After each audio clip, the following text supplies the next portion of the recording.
that's all right. It's fine for me.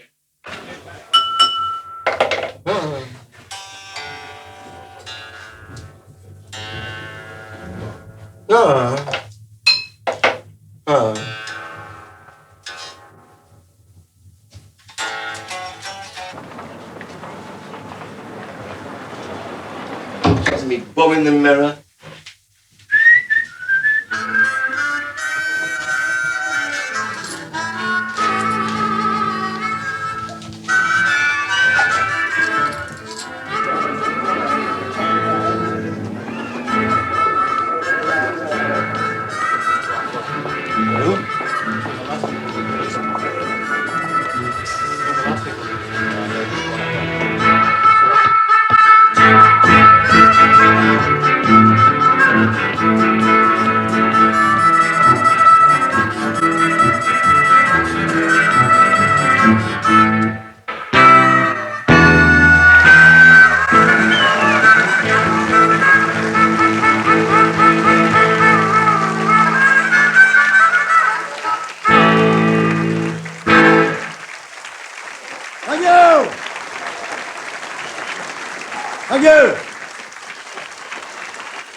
Thank you, sir.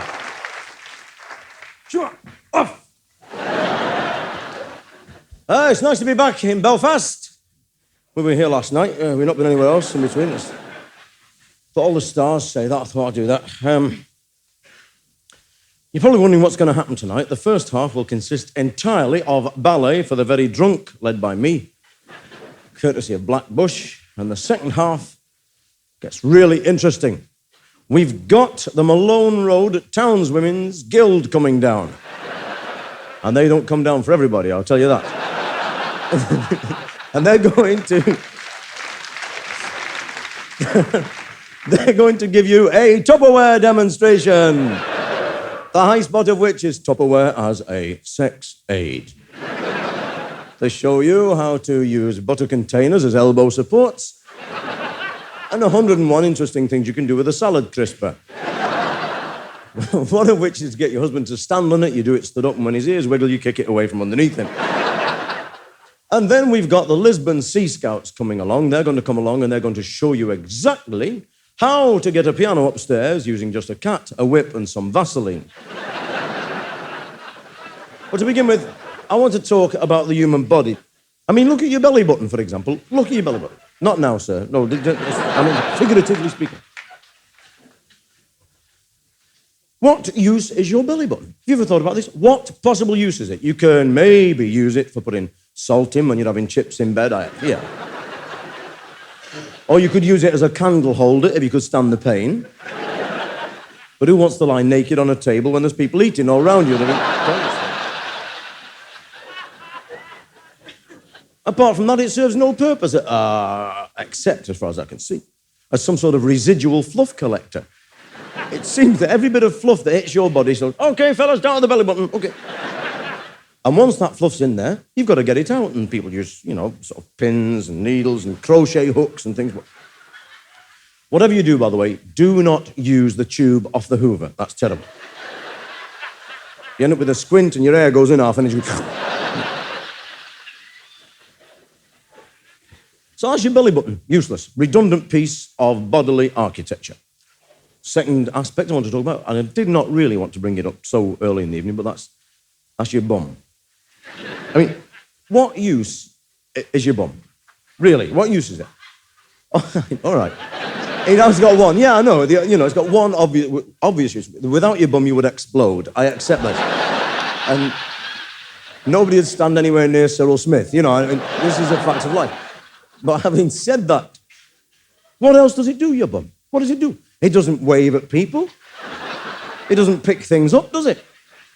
Although my dad told me that when he was in the army in Cairo, I don't believe that. I don't believe that. No. No, I don't believe that. And, and then, of course, there's your third one, the nose. I mean, that fascinates me. What a stupid place of God to put your nose.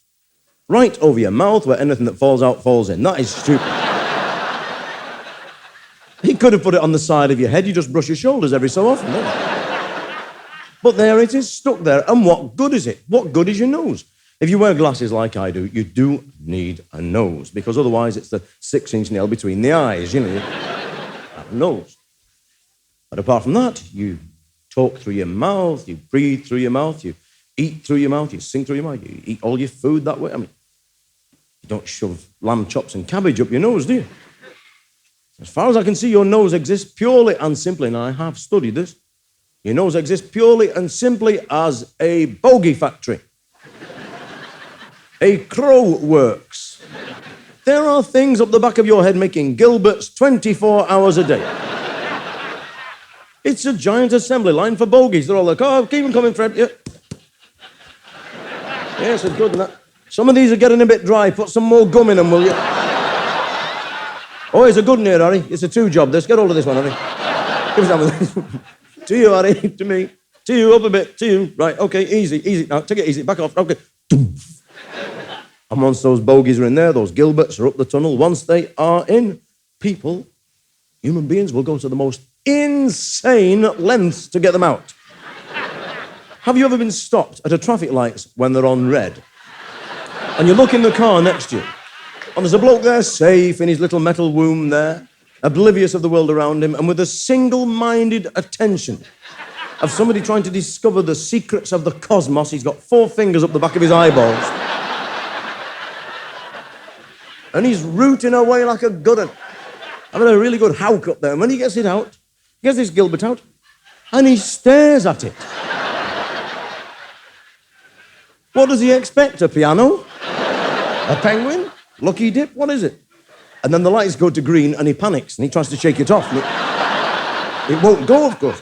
So the hand goes under the seat, and he wipes it off on the seat.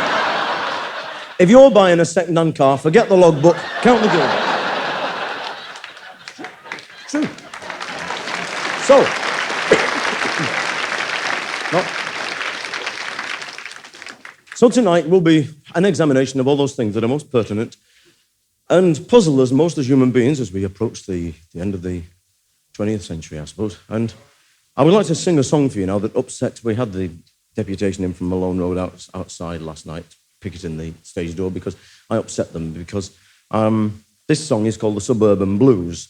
And I wanted to write a blues song, and I thought, well, I'll write one about the suburbs, because life is not all cakes and ale in the suburbs. I mean, people think it's easy up there, up Malone Road, but it is difficult because, you get the drunks coming home at night, throwing the chip papers over your privet into your garden.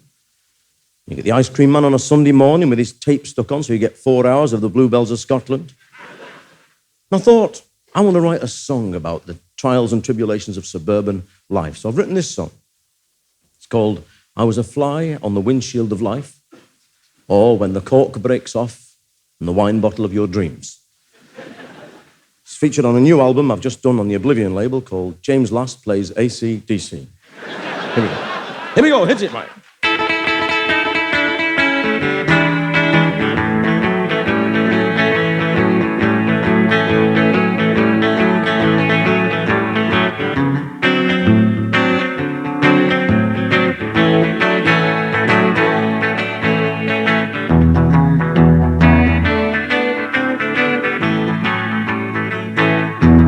Well, I woke up this morning, got them suburban blues.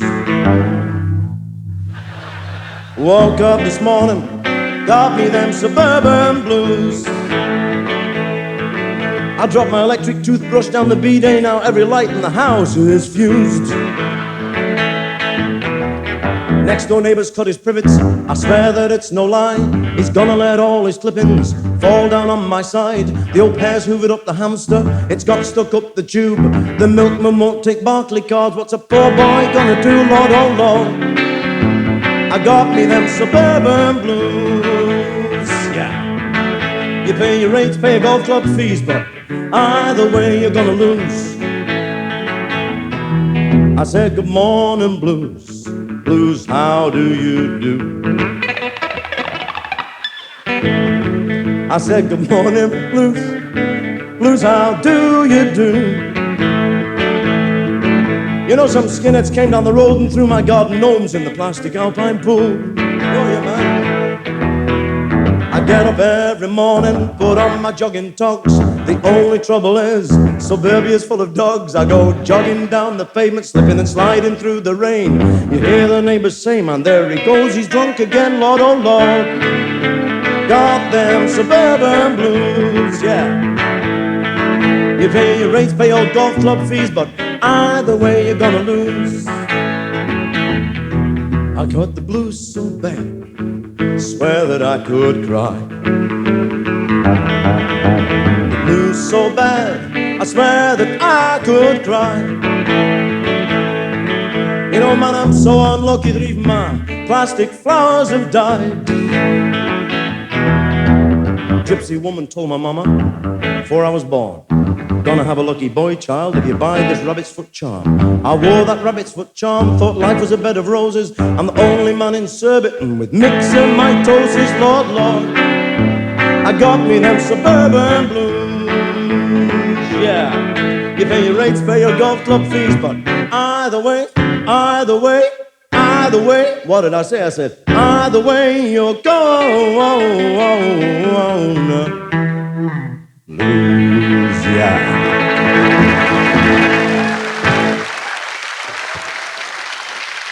Thank you. Thank you. How much? Thank you. Thank you. I want to talk to you now about little babies. It's something that struck me very forcibly last year, was that I had forgotten all about little babies. Not forgotten that they were there, that they existed. No, that would be stupid, but I'd forgotten what they were like. And it was my sister who just had a little baby, and I was the godfather at the christening. And I went down, and I had forgotten that little babies are totally dangerous and unpredictable at both ends. She said, do you want to hold him? I said, yeah, of course I do. So I'm holding this baby, looking down. I said, hey, he looks like you. He's look. Then this baby, without any warning whatsoever, suddenly went. Both sleeves at once. I thought, that's brilliant. A double-barreled baby, amazing. How can anything so beautiful smell so foul? And then I'd forgotten all about the difference between boy babies and girl babies when it comes to dirty nappies, because little girl babies hate having dirty nappies on. If a little girl baby's got a dirty nappy on, it's the John Wayne walk. She's miserable. She's giving it all. Do you want changing? Come on, then. Little boys, on the other hand, love it. Little boy will drag himself up the legs of a chair. 2 pieces of giant Lego, he's going like that. And all of a sudden, he stares into the middle distance with the look of a ruined poet on his face. He raises one leg to take a bit of cheek pressure off. He goes,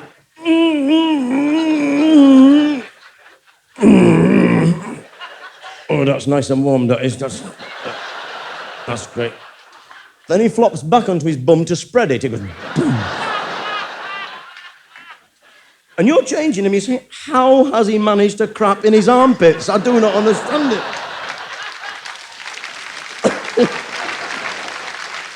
And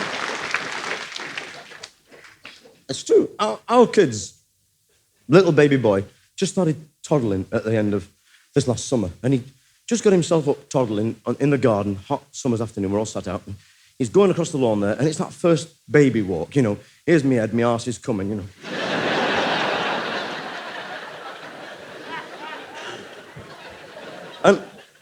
And he tumbled over and bumped his nose and sort of pushed himself back up into a squatting position, and he's squatting now for about 20 minutes. So I said to Ian, I think he's performing, you know, Ian. I think... So Ian said, Christopher, what? Have you done a dump in your nappy? Really? Really, really, really? This kid got up, staggered across the lawn, with squadrons of flies following him. And the dog's going, I'm not getting blamed for this one, I'm going off. Exit stage left. Come. And I'd forgotten what it was like to try and potty train a kid. trying to train a kid to use a potty. You sit them on it for hours, thinking, I can outlast you. Doesn't matter. I've got nothing to do. Have you finished? Really? Come on then, let's have a look. Stand them up. You've not done anything. Did you not want to go? Put the nappy back on. You've more chance training rats to drive steamrollers. I'd forgotten how kids can come into a situation and destroy it completely. Look at, they can make the most amazing waves at any sort of function or at anything that requires a bit of face, a bit of sort of two-facedness. You get somebody who'll come in and say, a couple will come in a house, and the kid will go up to the bloke and say, you don't smell at all. What do you mean, little boy? Well, my daddy said that your wife was going to bring a boring old fart with her this afternoon.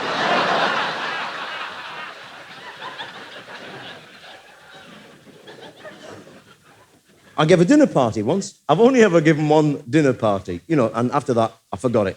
We moved into this new house on a new estate, invited the neighbours in. We're all sat down there, giving it rice, all trying to be tres polite, bottle of Matthew's Rosé, all the business. And my lad came down the open-plan staircase and stopped on the half landing, right above the dining area of this sort of L-shaped room, Now, little boys, you can put them to bed wearing 15 pairs of pyjamas, surgically fixed to their bodies.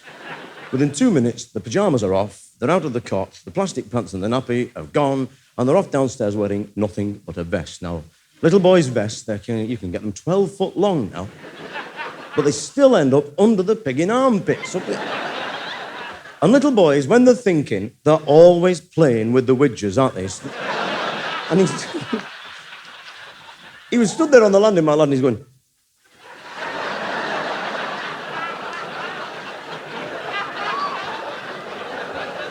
And we all looked up at the same moment.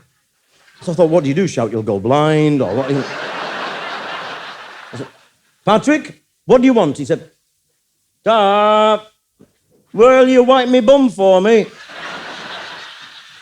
You try handing round the after 8 minutes after that. Just have a go. No chance. And I'd forgotten another thing. I'd forgotten what it's like to be waiting at 3 o'clock in the morning by a kid who's been awake for 2 hours with a runny nose and has wiped it all over his head, and it's dried on like snail tracks all over the place. So you've got a sugar-coated kid, he's glazed, and he comes into the moonlight streaming through the bedroom curtains, and he's chromium-plated like them daft Martians that sell the mashed potatoes on television, the Tin Men. And the next thing you know, this Martian has yanked your eyes open and he's going, you know why I can't sleep, don't you? Who is it? It's me, Matthew. What are you doing up? It's 3 in the morning. I can't sleep because there's a dinosaur under my bed. Shut up. There's no such thing as dinosaurs. There is. And there's one under my bed, and he's been singing all night. He's been going, oh, okey, cokey, cokey. Oh, shut up. Shh. You wake everybody up. Come on, I'll take you back. No, it's all right. It's all right, love, I'll go. No, it's all right. He's had a nightmare. It's okay. Hi. Drag him in the bedroom, throw the coverlets back, you look underneath the bed, there's nothing but mountains of fluff. A Sierra Nevada of fluff under the bed. There are no dinosaurs under your bed. I know, but they've made a nest. That means they'll come back, doesn't it? Bed. Quiet. Shut up. Don't get up again, or the bogeyman will come and rip your head off. If it's not 3 in the morning, the worst thing is when it's 10 o'clock in the morning on a Sunday and you think you're safe. You wake up then, you go, oh. Sin it really hard, No, the kids are up. No, of course, no. Sinning him. No, I can hear him. He's in the room playing. I can hear him. No. You come in. No, he won't come in. I've pulled the door to. He can't reach the knob. He can't reach the knob, but he's seen a film on Play School through the round window showing you how Lassie the dog, trapped in a blazing barn, drags a bale of hay over to the door, climbs on it, opens the door with its mouth, and off. So he's dragged his toy box over, opened the door, he's off down the landing with his gym jams on and his thumb in his mouth. The next thing you know, he's on your shoulders, hold of your ears, going, gee up that, gee up that, gee up that, run that, run that.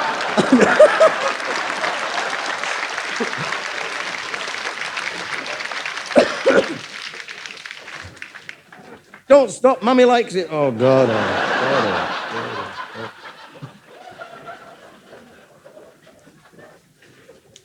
And then, somebody said typical, it is. I mean, then, if it's not that, there's the accidents that kids have when you're trying to get them in pants, out of nappies and all this sort of training business.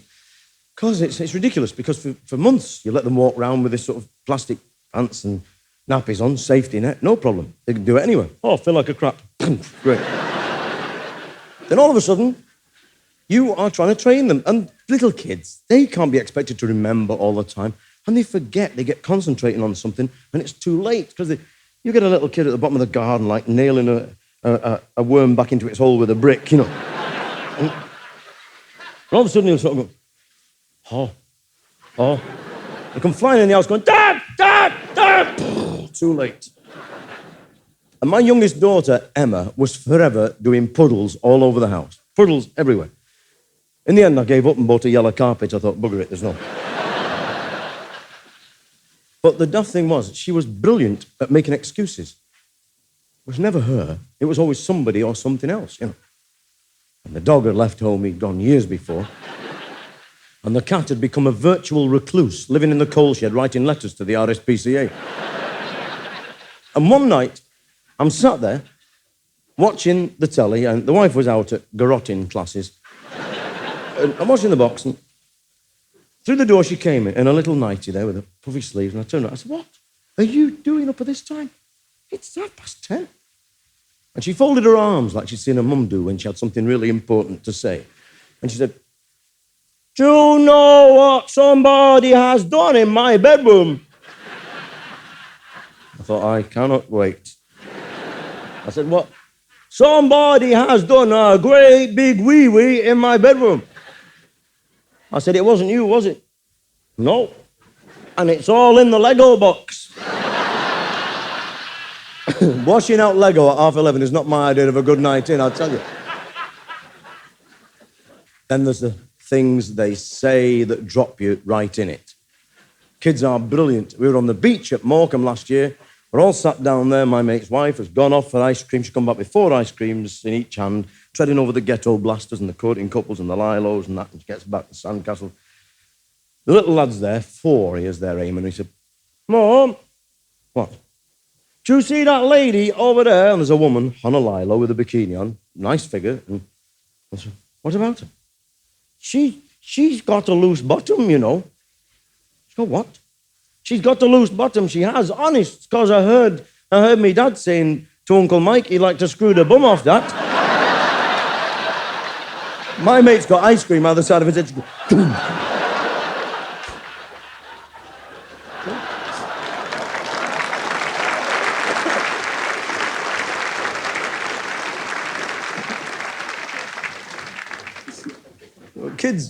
Kids have always fascinated me, still do fascinate me, because I love children. I think they are the touchstones of reality. They are the honest people. They are the innocent people. And one thing I've always thought a lot about is I had an uncle called, he's still alive, thanks be to God, called Bobby McLaughlin, who came from Ulster originally. And my Uncle Bobby, when I was a kid, is a great uncle, really. And he used to look after me a lot, and I used to go up to his house, and he used to take me all over the place. And so I wrote this song really about him, because he was sort of my granddad, because my real granddad was living in Liverpool, you see. And this song is about a kid's relationship with his granddad, and it's called Me and Grandad Are Mates. And it's for Bobby McLaughlin.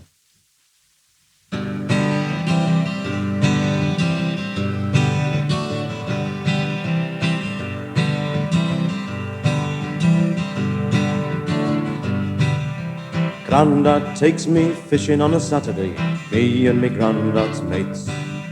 Grandad brings me maggots, pink and yellow ones, and me hooks and weights. We sit all day, come rain and shine, on the banks of the old canal. Sometimes we say out, other days we chat away, me and Grandad's pals. Grandad takes me walking with his little dog, he calls her Chip. We go to the pub and Grandad has a pint of grog, gives me a sip. He says he drinks beer 'cause his legs are stiff, and he oils them and makes them supple. Sometimes I think it works too well, 'cause it doesn't half make him wobble. Grandad, he comes around and sits with me when Mum and Dad go out. We play snakes and ladders and Monopoly, Grandad has a bottle of stout. He lets me sit up till 10:30, and if me mum asks him what time, he made me go upstairs to bed, Grandad says 9:30.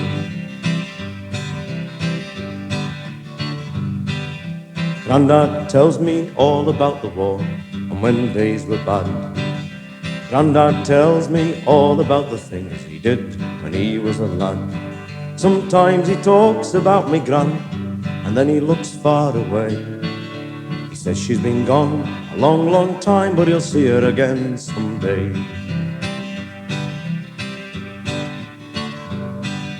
Grandad shows me tricks with pennies, Grandad flies me kites.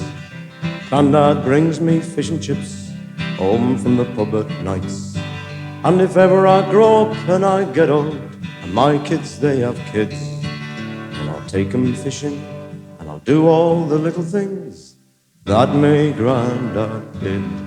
'Cause Grandad's taking me fishing on a Saturday, me and me Grandad's mates. Grandad brings me maggots, pink and yellow ones, and me hooks and weights.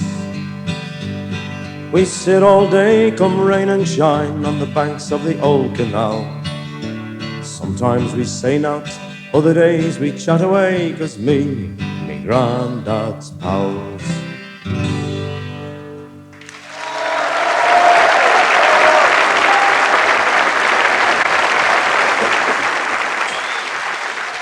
I want to talk to you now for a minute about kids, little babies. I'd forgotten what it's like on a hot summer's afternoon to stick your head inside a baby's pram and see this tiny, weeny, pretty little baby lying there, all mother care and Johnson's baby powder and dimpled knuckles and long eyelashes.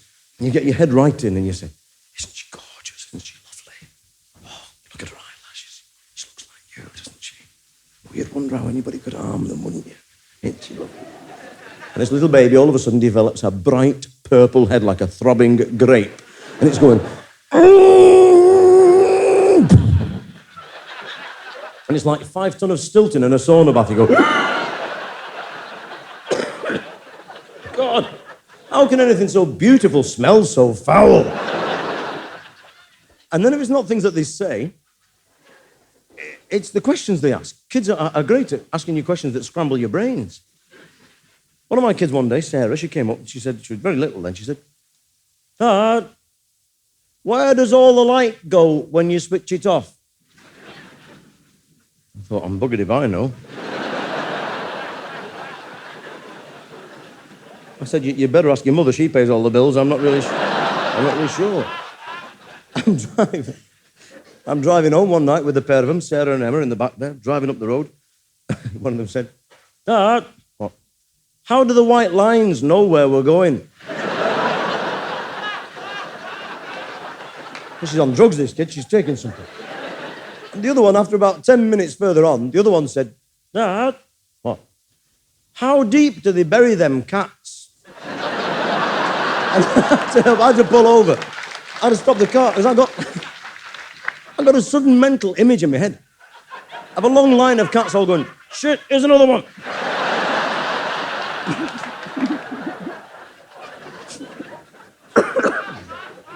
And I'm watching telly once, and it was something to do with, I don't know, space flight or something. And she came up, the littlest one, and she said, "Dad, what? Do you know them astronauts what go up in them space scuttles?" Okay. She said, "They're up there for months and months and months, aren't they?" I said, "Yeah." She said, and they wear them spacesuits all the time, don't they? I said, yeah. She said, and they never take them off, do they? I said, no. She said, how do they go to the toilet? And to be honest, I do not know the answer to this question.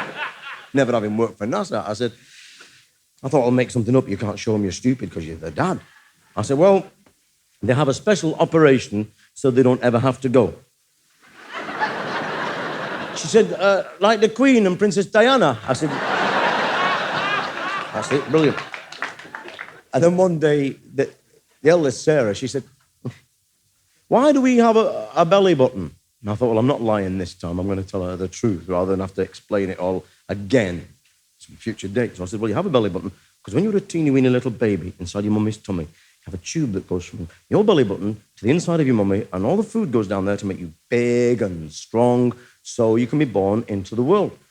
She said, my teacher told me that at my school, and I think that that's a load of rubbish. I said, why?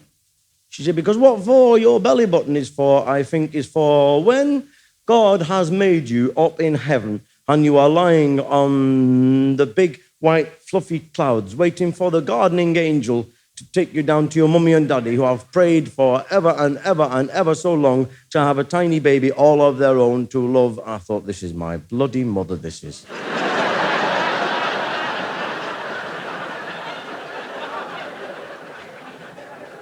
She said, while you were lying there on the clouds, God comes along to see if you are finished off properly, and he goes, you're done, you're done, you're done, you're done, you're done, you're done. But the best thing was not something that they said, but was something that they did. Well, actually, one of them did, Sarah. We went back to see my mum and my dad and my grandma, and my grandma was 92 then. She was 96 when she died. She was 92, and a wonderful lady from Dublin originally. And she could still get around on a stick, like her legs were going a bit, but she was a great mind and great storyteller, a smashing lady. And we went back Sunday dinner time, took the kids visiting, as you do, like, you know. And the littlest, Sarah, was smallish, and she said, I want to go and bounce me ball in the backyard. So we led her off into the backyard, because the mum and dad used to live in a terrace street, well, they still do actually, in Manchester, with a backyard with a big high wall and an outside toilet in it, you know. So off she goes with the ball, and we're all in the living room there. Now, I didn't know my young brother, John, he had a tin bath full of toads in the backyard that he used to collect them and sell them to the nature study people at school. You know, he used to make a bomb out of these toads, like, you know. So got loads of these toads. And the baby went down the yard, and she picked up, and I don't know how she did it to this day, the biggest and ugliest and fattest and strongest of these toads, and staggered across the yard with it and dumped it down the outside lavatory pan. And then she forgot all about it being tiny and little, you know, came back in the house covered in muck, and the wife went bananas and stood her in the sink and cleaned her off and that. We all sat around and had our Sunday dinner. Now, every Sunday there was a ritual. My gran, after dinner, Sunday dinner, always went down the backyard, this is true, for a half an hour on her own in the thunderbox. She went off with just a bit of peace and quiet, with a little tin of snuff, a bit of muslin, and the rolled-up copy of the Universe under her arm, and that was her for half an hour. No problem. So off she toddles on this Sunday, right? And we're all in the house, but all of a sudden this God Almighty shriek like you've never heard in your life before, and there was factories clocking off hours early all around the place. And I ran down the yard, and my gran's there with her skirts down around her knees, yeah, but she's got these pink bloomers around her ankles. She's waving a stick. I said, what's the matter? She said, Jesus. She said, there's a turd jumped out of the toilet.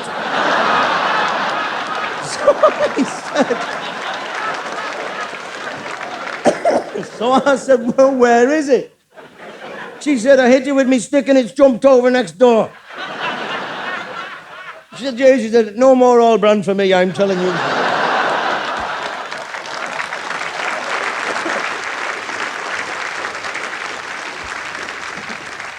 I want to play a tune for you now. Normally, I don't do this. I take this guitar and stick it down and do something else. But there's a tune that has haunted me for a long number of years. It was a tune I first heard when I was about 12 or 13.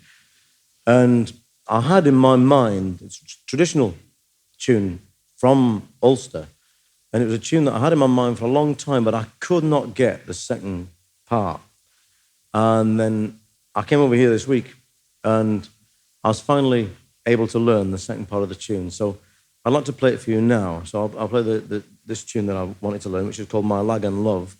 And the second tune I'm going to stick alongside with it is called The Red-Haired Boy or The Little Beggarman. So I'd like to play them for you now because I actually just love the tunes.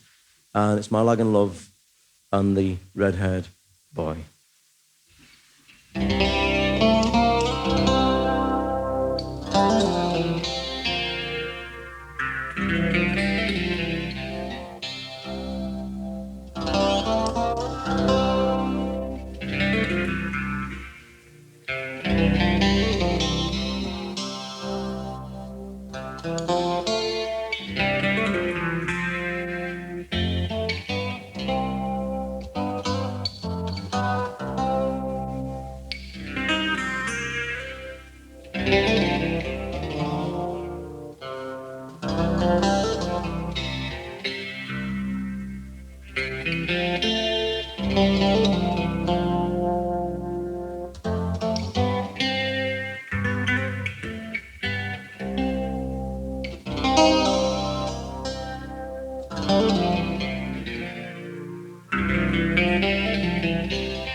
Thank you.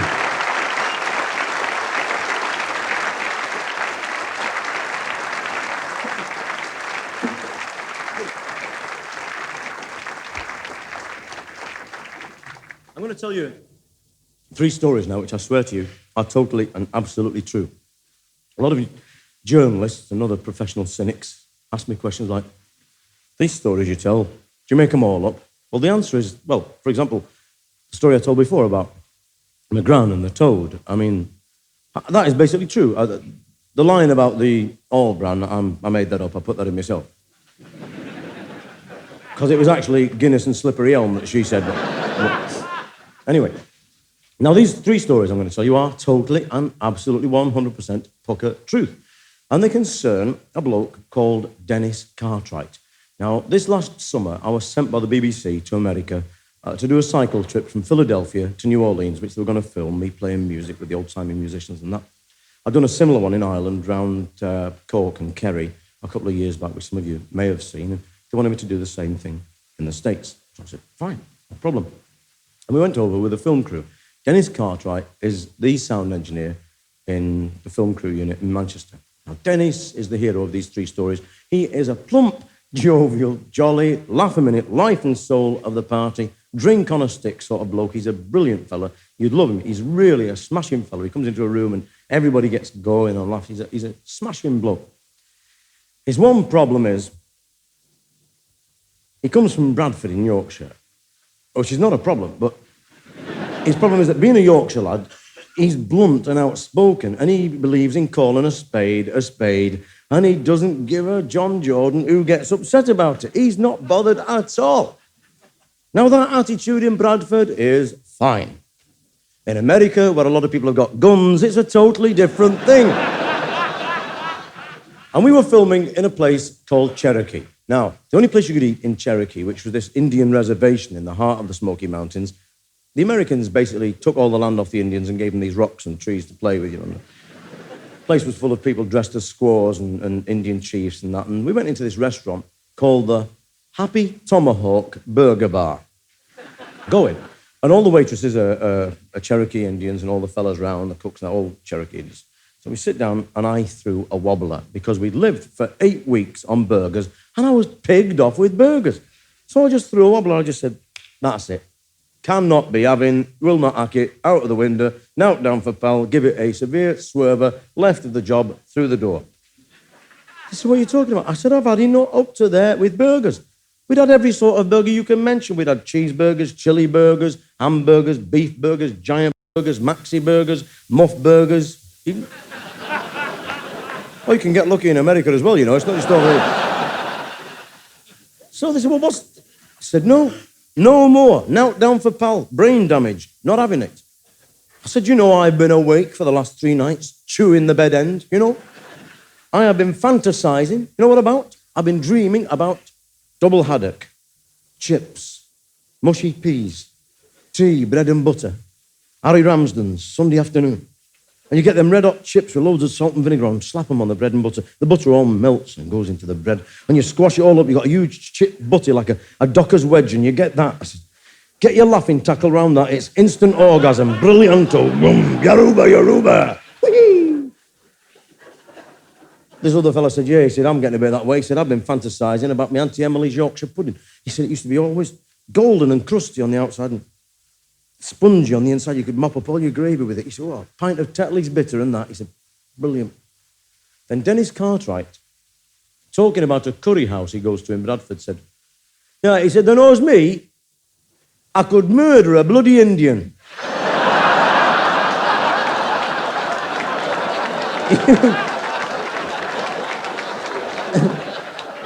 It went dead quiet. You could have hung a picture on the silence, you know. And people all around were sticking forks in the sides of their heads going, holy shit, what's the... And we walked outside, we're talking French, on c'est pas possible, oui, vachement formidable, oui, oui. D'accord, mon brave, oui.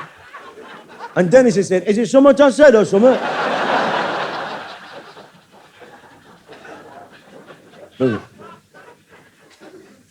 The other thing that happened, we were filming in a place called Harpers Ferry. Now, Harpers Ferry is a little town on the junction of the Shenandoah and the Potomac rivers where they meet together. And it's a site of a lot of historic battles of the American Civil War. So we were on a cliff edge, 200 foot above the Shenandoah River, with a bloke who was a world authority on the Civil War. Me and the bloke are sat on a log seat looking down over the river and onto the cliffs on the opposite side. The cameraman and the director are just on my left, out of sight, in the bushes, you know. It had been gone on for a long time, this. I didn't mind as long as the wives didn't find out, you know. And on my right was DC, Dennis Cartwright, just off my eye line, right, with his earphones and his recorder and his gun microphone, right?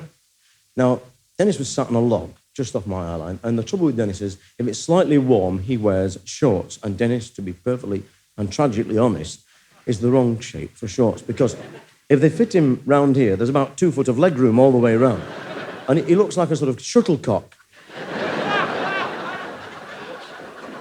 And that wouldn't be as bad if you left them long, but he doesn't. He cuts the legs off because he likes to feel the wind wafting around his wedding tackle, he said. And even that in itself wouldn't be too bad if he wore underpants, but he doesn't. He doesn't. He relies entirely on those sewn-in muslin briefs that you know, the integral kecks that are part of those sort of shorts that you get. Well, let's be perfectly honest and frank and brutal. You couldn't keep a pickled onion in with those. And I'm listening to this bloke talking, 2,000 cannons dragged over there by the Yankees and the Confederates from this. And you know when something catches the corner of your eye? Dennis must have opened his legs because I suddenly thought, don't look. Whatever. But you know when you're drawn, when you can't help it, you know. Oh my God. So that's where tomatoes come from, I thought. And at that precise moment in time, a squirrel ran down a tree and ran between Dennis and me and this fella, and the squirrel was running across the grass doing little squirrely things, you know, sort of. And then it saw Dennis and it went.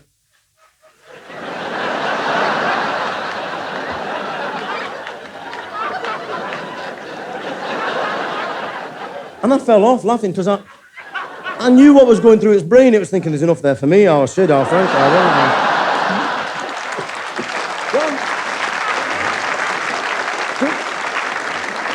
We were filming two brothers called Noah and Charlie Kinney. And we were filming Noah, the woodcarver, in a little hut at the bottom of his garden. Now, there was no room for the film crew to get in this tiny hut because it was full of carvings and me and Noah. So they took the window off and they were filming through the window.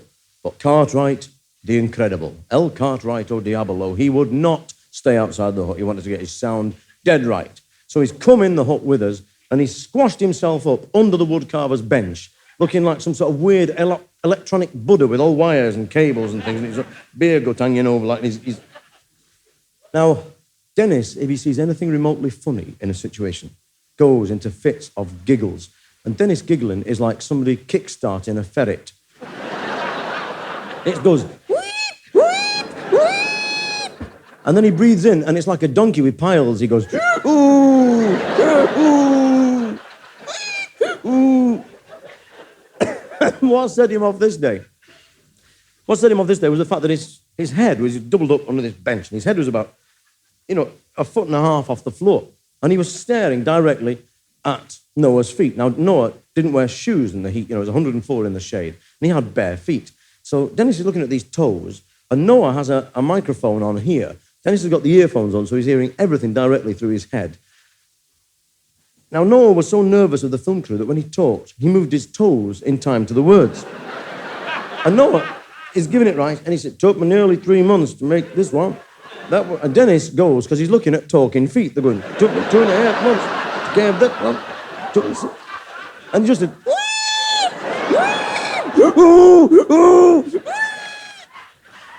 and then he stopped on half a ferret. He went, I backed off out of shot and had a quick look. And Dennis has shoved an oily rag in his mouth and he's biting on it to try and stop the giggles. There's sweat's rolling off him, tears of laughter are going, he's shaking hysterically.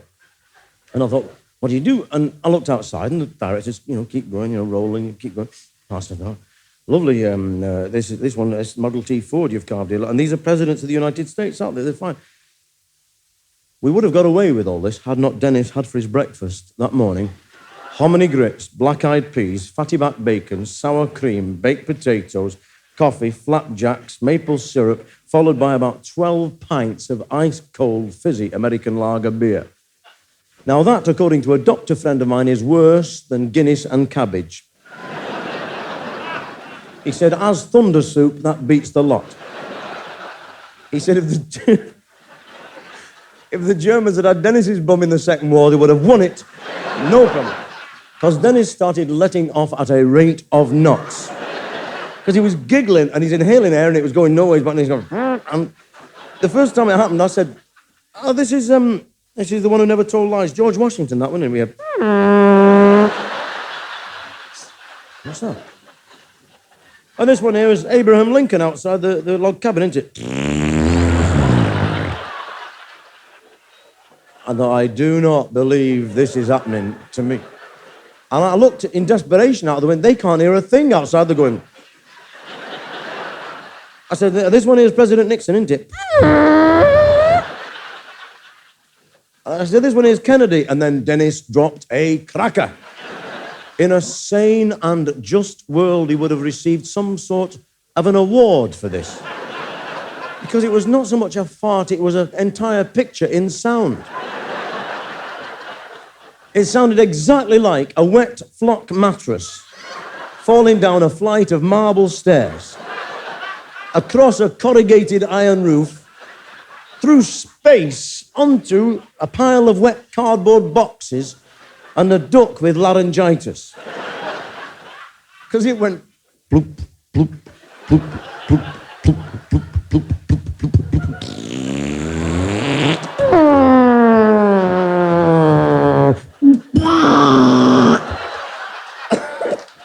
And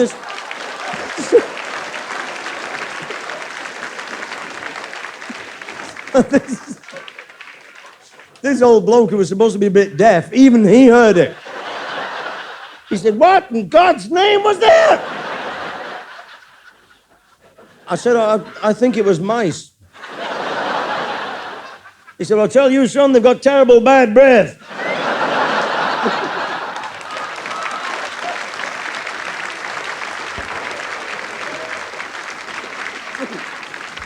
This is a serious song now. I want to do a straight song for you. Totally serious song. And it's a song I wrote when I was out in Appalachia. And it's written in the mountain music style. It's a love song which actually delves into the human psyche and asks a lot of questions about the nature of existence and love. And it talks about the eternal triangle. You know, man meets man meets man. That's wrong. That's wrong. That's the eternal daisy chain. Anyway, it's something. It's something like that. And you're not here to enjoy yourself. This is culture. And it's a love song, like I say, and a deeply romantic and meaningful song called the Threelegged Pig.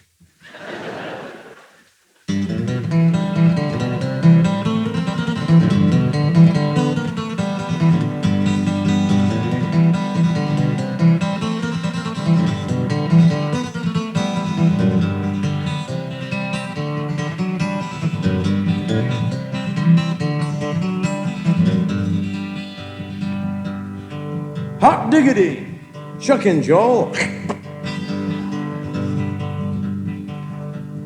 As I was going on a walk one day, I saw a pig in a sty.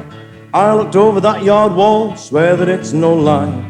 The pig had only 3 legs, and where the 4th should be was a hand-carved peg leg made from brass, tipped with ivory. Tipped with ivory, boys, tipped with ivory. Hand-carved peg leg made from brass, tipped with ivory. The old farmer, he come passing by. I said, "Farmer, tell to me, how come that pig instead of having 4 legs is only 3? He scratched his head with a pitchfork, sat down on a log. "Son, I gotta tell you that's no ordinary hog. No ordinary hog, no ordinary hog. Son, I gotta tell you that's no ordinary hog." 2 years last fall, the old school bus on the hill it lost its brakes. Chock full of kids, down the hill it slid, ran right into the lake. Kids were crying, thought they were dying. That pig in the lake it dived, pulled everyone out with its snout, gave them the kiss of life. Gave them the kiss of life, boys, gave them the kiss of life. Pulled everyone out with its snout, gave them the kiss of life. Just last spring I was hunting coon, it rained all day and night. Got home soaked, took off my clothes, laid them by the fire to dry. In the middle of the night the clothes took a light, knocked out me and the wife. Through smoke and flames the old hog came, the old hog saved our lives. Well, that old hog saved our lives, that old hog saved our lives. Through smoke and flames the old hog came, the old hog saved our lives. Last berry time my grandchild, the boy just 1 year old, playing in the hogweed, rambled on the railroad. 49 came down the line, all we could do was pray. We were crying when the pig went flying, drag that child away. Drag that child away, boys, drag that child away. We were crying when the pig went flying, drag that child away. I said, "Farmer, I gotta thank you for the story of the wonderful pig. Wherever I go, I'll let folks know the wonderful things he did. But that don't explain the peg leg. The farmer said you dunce. After all that pig had done, we couldn't eat him all at once. Couldn't eat him all at once.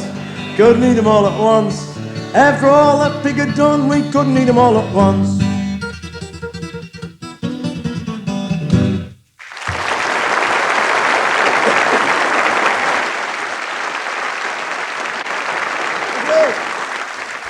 This is a song that was written by a lad called Dave Goulder, who came from Nottingham originally, and he was a fireman on the footplates of the old steam trains. And when they turned over to diesel, he got really disheartened by it, and he said that all the soul had gone out of being a railwayman. And he was offered a job working in Scotland. He'd always been a keen climber and mountaineer, so the job was ideal for him because he had got a job offered him running a bothy, an outward-bound mountaineering place in the Torridon Hills, so he moved up there. Now, Dave had been a town lad all his life, and he said that when he moved to the Highlands and lived there full-time, he said he became aware for the first time in his life of the changes in the seasons of the year, turning slowly through its cycles. And he wrote this song, which to me is one of the most beautiful songs that have ever been written in what I suppose you might call the folk idiom. And I never get tired of singing this song. It's a song I've done for the last couple of years, I suppose, in one way or another. And I still love singing it every bit as much as I did when I first learnt it. And it's a simple song that just tells the story of the years turning through the seasons month by month. And it's called The January Man.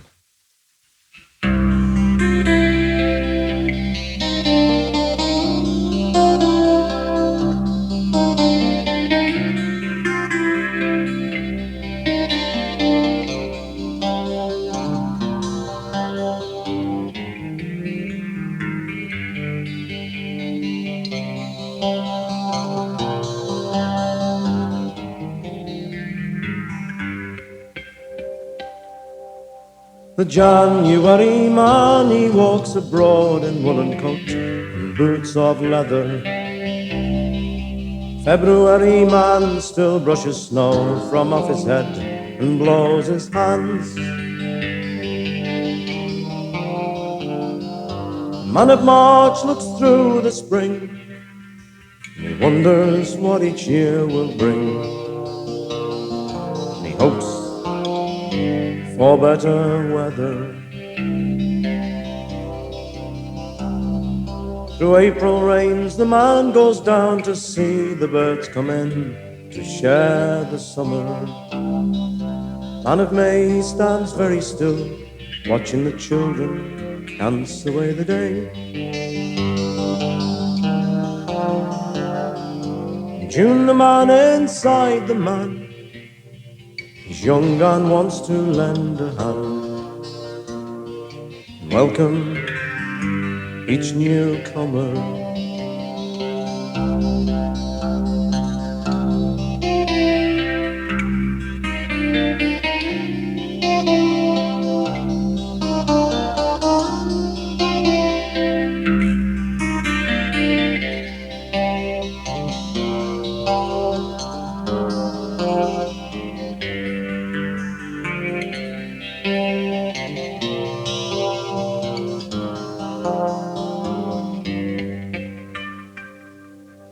Then in July the man in cotton shirt, he sits and dreams of being idle. August man in thousands takes the road to find the sun and see the sea. September man is standing near to saddle up and lead the year. In autumn is his bridal. And the new October man, he takes the reins and early frost is on his shoulders. Oh, November man sees frost and fire and wind and rain and winter's cold.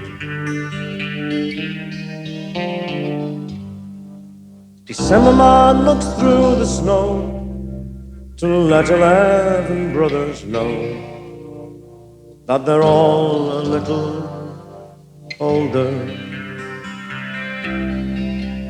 Then the January man comes round again in woolen coat and boots of leather, to take another turn to walk along the icy road he knows so well. The January man is here for starting each and every year along the roads forever.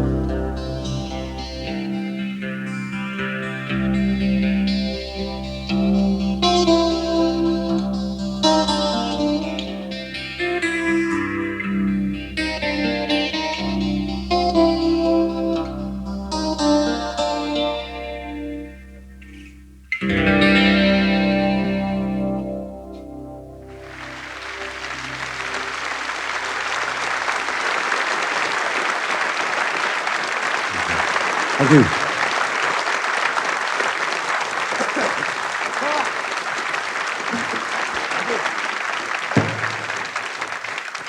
Thank you.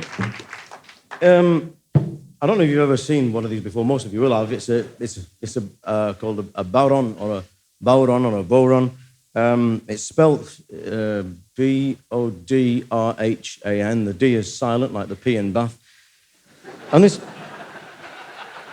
Listen, if they don't get it, don't tell them. We'll be here all night if you've got to start passing it. And this particular one was made by a fellow called Davy Gunn, who lives in Listowel in County Kerry. And I got it when I was cycling down there from Davy Gunn. And if you're interested, I'll just tell you a little bit about the sort of makeup of this, because this is an old ash riddle, like the sort of, the thing you get from the, for really getting rid of clinker. And he's got a couple of wires on it. And what he does is he gets a goat skin and nails it all the way round the outside. And there's loads of goats running around Ireland with circular holes in their sides. And I think it's a bit... Davy's a lovely fella, but I think it's a bit cruel because he actually keeps goats to be turned into barons. And he has a yard full of goats there, and he has this little shed at the bottom of the yard when he makes his barons, and he gets in there and he'll sort of stretch it over and pin it and then wet it and damp it, and he sort of tunes it, and you can hear him in there, he's going...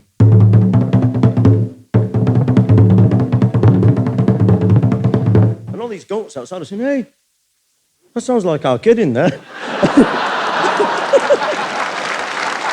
Sorry.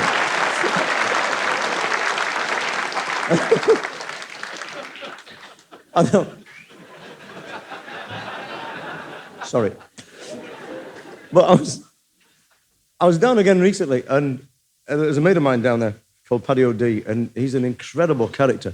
And you have to excuse me doing the accent because there's only one way you can do it, and that is to tell the story with an accent, because we're in this pub, and we're sort of, just rabbiting as you do, talking away and things like that.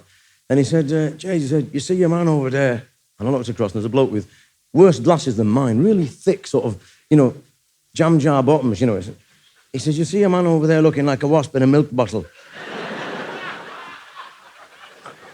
I said, what about me? He said, Jay, he says, the powerful bad eyes, he said. Powerful bad eyes. He said, Jay, he said, he was in love with a woman once. He said, Jay, he nearly killed him. He said, he's in love with this woman. He said, nothing would do. He had to convince her he had the great powerful eyes. He said, nothing wrong with him, he says. So he was waiting for her coming out of the church on a Sunday morning, he said. And so he takes his glasses off and hides them. He says, and he's gone beforehand, he said. And the 10th tree away from the church, he stuck a pin in the tree. And his plan is to walk along with her and say, Jay, would you have a look at that? Somebody stuck a pin in the tree over there, and she'd say, Jay, you have the powerful eyes. So he said, your man waited. Your man waited outside the church, he said. And she came out, the bride, and he said, how are you? He said, could I be ever walking you home? She said, Jay, she said, you have a pair of legs on you, why not? He said, so the pair of them, he says, strolling down the lane there, he says, he gets to the tree, and he says, it's about 30 foot away, and he says, Jay, he said, would you ever look at that? He said, someone's after sticking a pin into the old tree over there. Jay, she says, you can see that far? He said, Jay, he said, I'll go and get it for you. He said, and your man walks over to get the pin and trips over a cow. He said, he picked himself up and said, who left that bicycle there?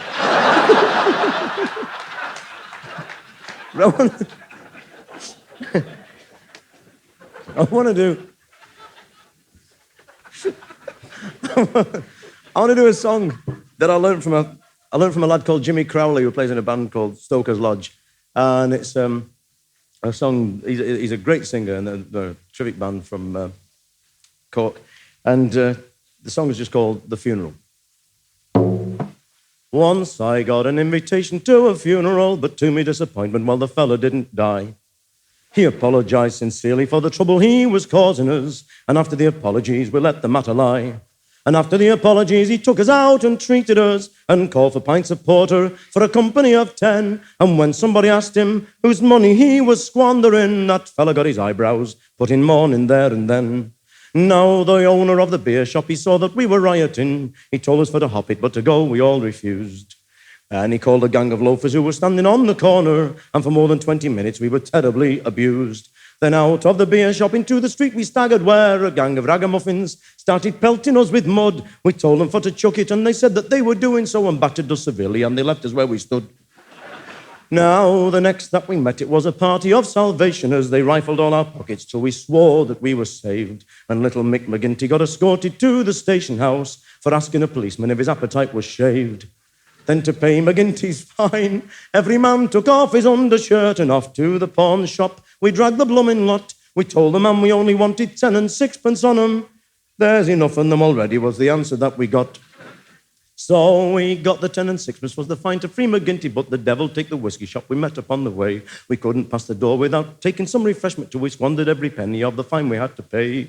Then the whiskey being in us, and the sense it being out of us, it's for a spot of rioting every one of us did repair. We battered one another till we weren't worth 3 halfpence, and you couldn't see the carpet on the floor for skin and hair.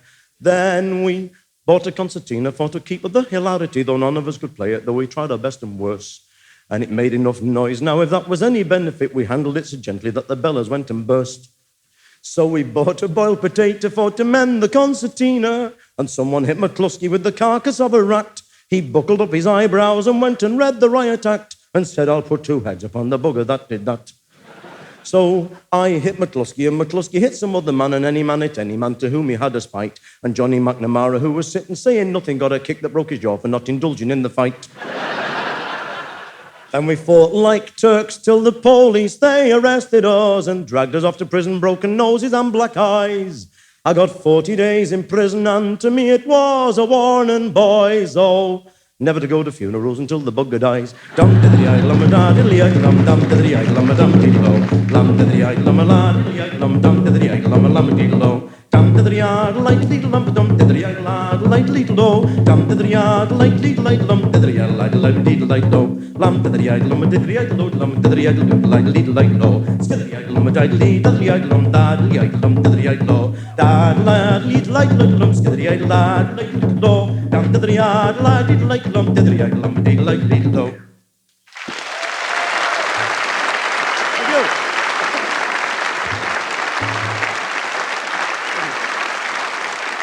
So, this last song I'm going to do is about cats. Now, I've written this song about cats because I happen to believe that cats are the geniuses of the animal kingdom. Cats are brilliant. What other animal is it that you know, apart from a cat, that when you're stroking it, sticks its tail up so your hand don't go off the end? Cats. Dogs don't. Dogs are potty. You stroke a dog, its bum goes down, it goes, ooh. Ooh. And dogs and cats are totally and absolutely different. It's amazing. I mean, dogs actually love human beings. Dogs form emotional attachments to people. If you shout at a dog, it's the end of the dog's life. Its foundations have crumbled underneath it. You! Out! Get out now! Oh, me! Shit! Oh! What have I done? Out! Oh, God! Oh. Shout at a cat, nothing. Come on, off the chair. Come on, you. Choo, choo, hoof. Come on, mush. Off the chair. Come on, come. You can hear me. Get off that bloody chair. Okay, I'm going. Now. Okay, keep your fur on. I'm going. Off. Okay, pal, I'm going. And it goes dead slow with its tail up saying, that to you, pal.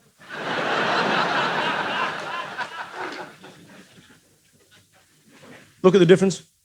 When you come home, you've only been away 20 minutes, the dog's neurotic. And you come home and it goes, oh, it's you, brilliant, great. Oh, make a fuss, tickle my belly. Oh, that's brilliant. You come home and the cat's there. Nothing. The cat's there in his basket. You come home through the door. He's going, if I roll the wall, every day will be the last day of spring. Oh, it's you. Every day. Unless it's 3 o'clock in the morning when you come home. 3 o'clock, smashed out of your lamp, you come in, put the light on in the kitchen, the cat's asleep in its basket, you go, the cat goes, the light, man, what's the matter with you, the light? I was fast asleep, if you don't mind very much. Out on the tiles all night, come and have a kip, you come in, boom, oh, God, he's pissed. Hope he don't try and put me on like a slipper again tonight, I couldn't be having that. The difference. Look at the difference in the relationship with kids. Dogs love kids. Take a dog to the park, sees a load of kids, he's going, oh, let me off. I want to play with the kids. Oh, please, let me off. Oh, let me off. I want to play with the kids. Oh, please. Oh, let him off. Goes, oh, hello, kids. Oh, make a fuss, tickle my belly. Brilliant. Oh, great. Cats hate kids. See a cat in a house, summer's afternoon, on the windowsill. There's a load of kids come round. The cat doesn't know they're there. Cat's having the time of its life. There in the sunshine on the windowsill. Oh, give me that sunshine. I like that sunshine, man. Nice and warm, my fur. Give me that old sunshine. Zooba-dooba-doo. I like that sunshine. Oh, give me that sunshine, man. Zooba-dooba-boo. Oh, shit, kids. In the piano looking at, where you going, man, where you going? Because the cat knows what the kids are going to do. The kids are going to get that cat, dress it up in a baby grow, put a dummy in its mouth, reins on it, fasten it in the pram and wheel it round the park, going, look at my baby. The cat's going, get me out of this crap from the RSPCA, do something. Look, the difference when they want feeding. When they want feeding, a dog will tell you it wants feeding, no uncertain terms. I'm hungry. I'm starving. A cat, on the other hand, just walks round looking at you.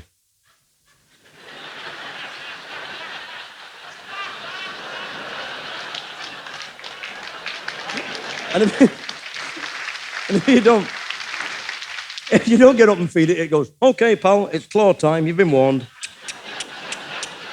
Ow!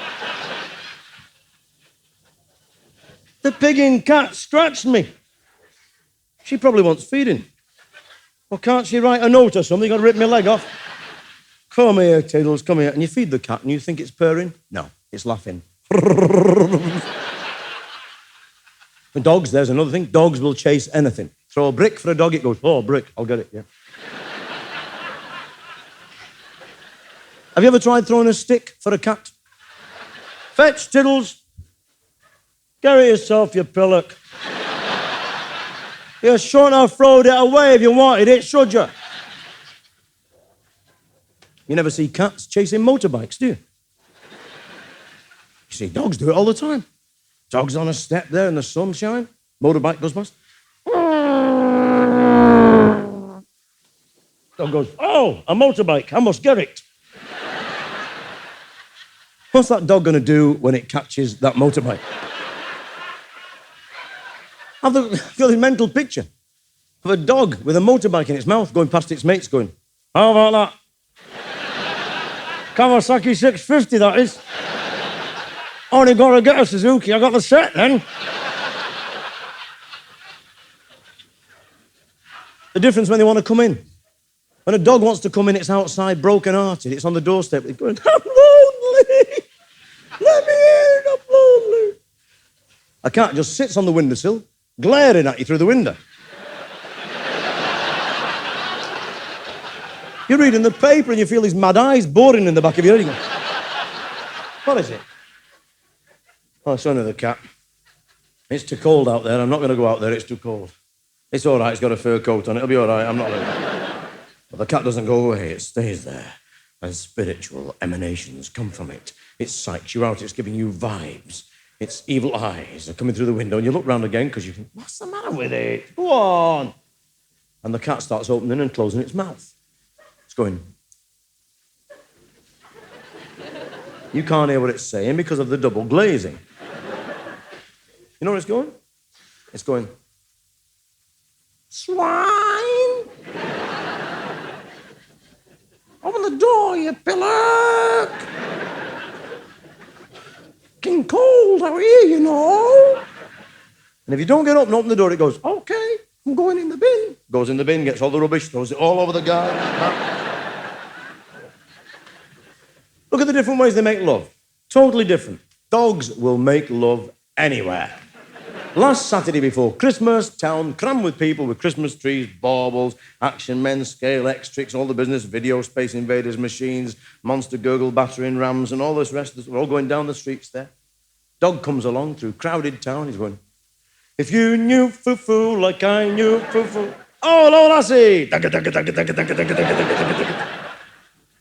Traffic piled up for miles. Butchers running out with sticks hitting them. Give over, give over. Kids going, Ma'am, what are them two dogs do? Don't look. The little one's sick and the big one's pushing it to hospital. Now, come on.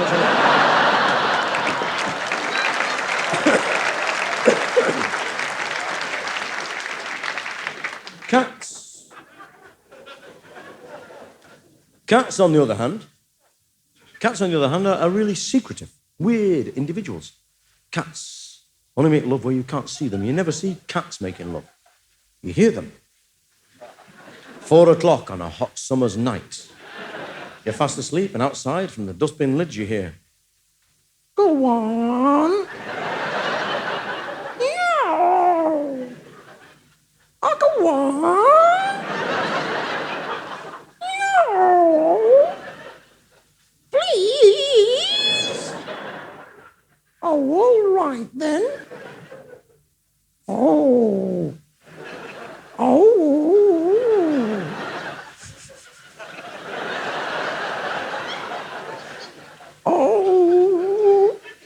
That's great!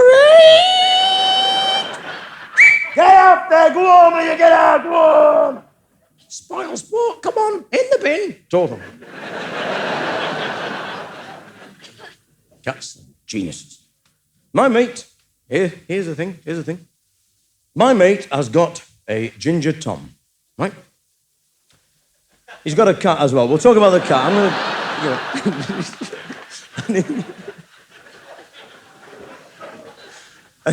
He's a lorry driver, right, my mate? And he takes this cat with him everywhere he goes for a bit of company because it's lonely on the road, you see. He always has the cat with him there in the cab because when he's doing food deliveries, the cat looks after the rats and mice and things like that, you know. He's driving off one day. He's got a load of furry hats that he's taken from Southampton docks up to Harrogate, because Harrogate is even worse than Malone Road. They all wear furry hats, the old ladies in Harrogate. It's like Moscow on a Saturday night in Harrogate. So he's driving along there, the cat's at the side of him playing dominoes, you see.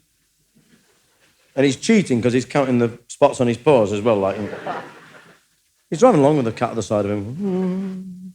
Me and Bobby McGee, freedom wasn't everything, nothing much to do. And the cat suddenly nudges him. He looks over, at the side of the road, there's a woman hitchhiking. Pulls over. Now, my mate is dead subtle, right? He leaned over, he said, what do you want, love? She said, a lift to Harrogate. He said, did you do a turn? She said, I beg your pardon. He said, did you do a turn? Did you go, rumpo, dip your bread. You know what I mean? She said, I do not. He said, fair enough, get out. She shut the door. The cat swallowed 4 dominoes, it's laughing that much, it's banging its head on the floor, gone. Couldn't believe it, never seen anything so funny in its life, this cat. Further down the road, he's driving along, the cat, the same business. Nudges him, pulls over, woman hitchhiking at the side of the road. What do you want? A lift to Harrogate. You do a turn? I do not. Okay, get out. Dum. The cat has done weird things to the Yorkie bar, it's banging its head on the windscreen. Gone. Further up the road, same thing. Nudge, he pulls over. Now this time, it's a guide mistress from Lurgan, stood at the side of the road.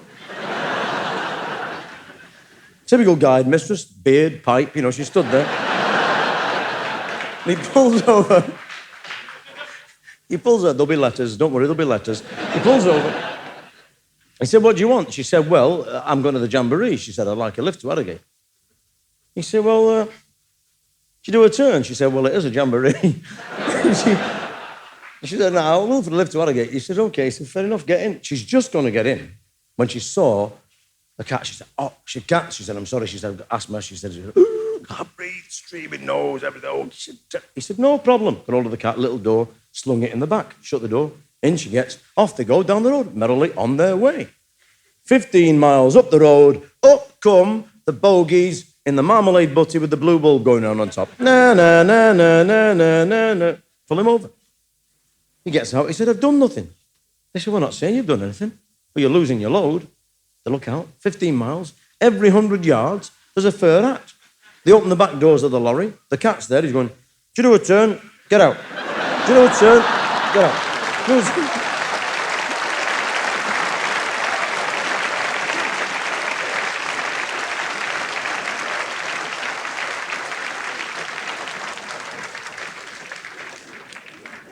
you get it? Anyway, like I was saying, this song's all about cats. Here we go.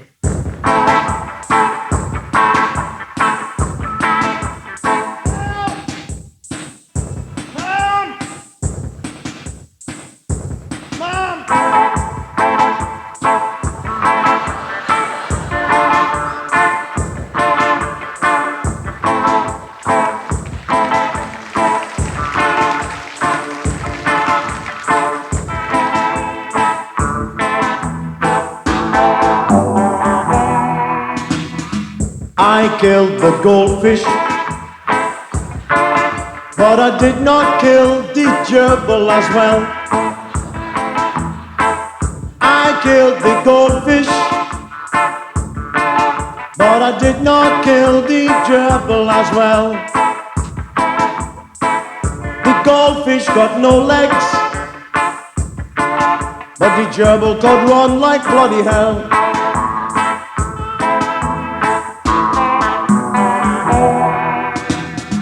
The big doggy chased me, thinks he knows just how to skin a pussycat. Oh, the big doggy chased me,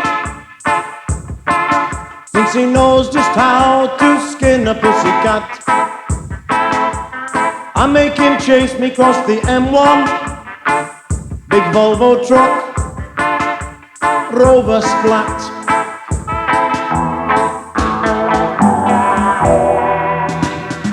I climbed in the fridge, man, and Aladdin's cave all full of scuff. I climbed in the fridge, man, like Aladdin's cave, all full of scuff. Someone closed the fridge door, nearly froze me furry goose dogs off.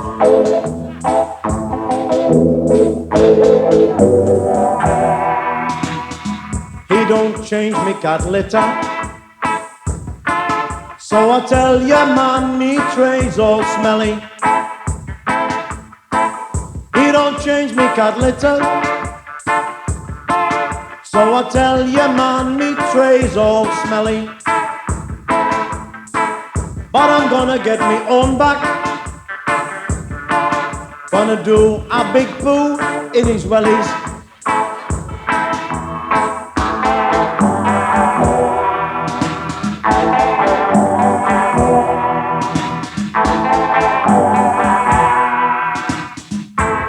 Thank you. See you later. Good night and God bless. Thank you.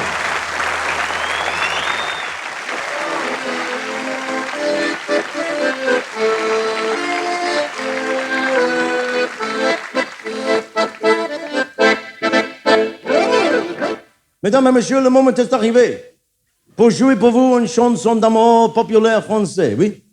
Oui, c'est ça, absolument, absolument d'accord, oui, oui. Parce que c'est une chanson qui concerne mucho bunking, n'est-ce pas? Oui. Parce que j'ai been dans mon holidays en France, je kid vous not. Et j'ai seen dans cette town hall square un homme qui a un ginorme organe de barrel, oui. Un organe de barrel, oui. D'accord, mon brave, oui. Et il a windy, le windy, windy. Et tous les petits peeps ont donné ce ça. Oup, pip, pip, oup, pip, pip, oup, pip, pip, oup, pip, pip. Bien. Il a chanté avec beaucoup de rolling of his R's. Il a chanté.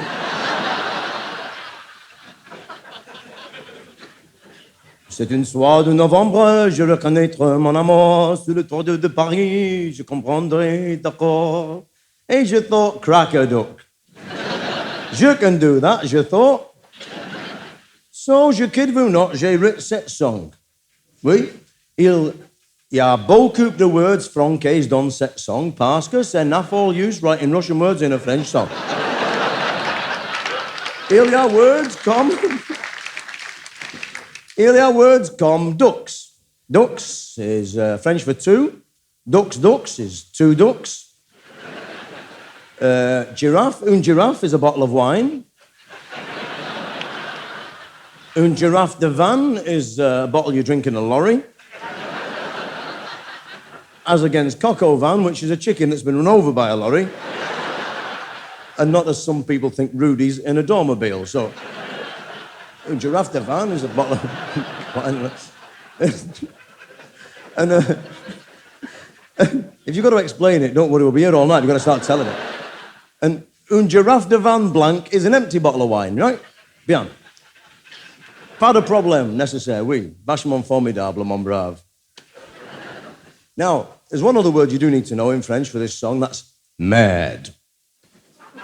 Il y a beaucoup de sorts de mad. There's dog mad, there's cat mad, there's budgie mad, and the worst sort is whale mad.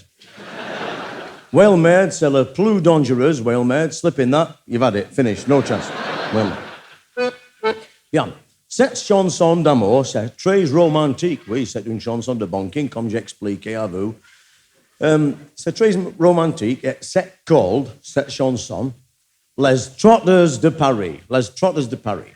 The pavements of Paris. Trotters is the French for pavements. Pigs trotters in France is a pavement made out of pigs, right? Les Trotters de Paris.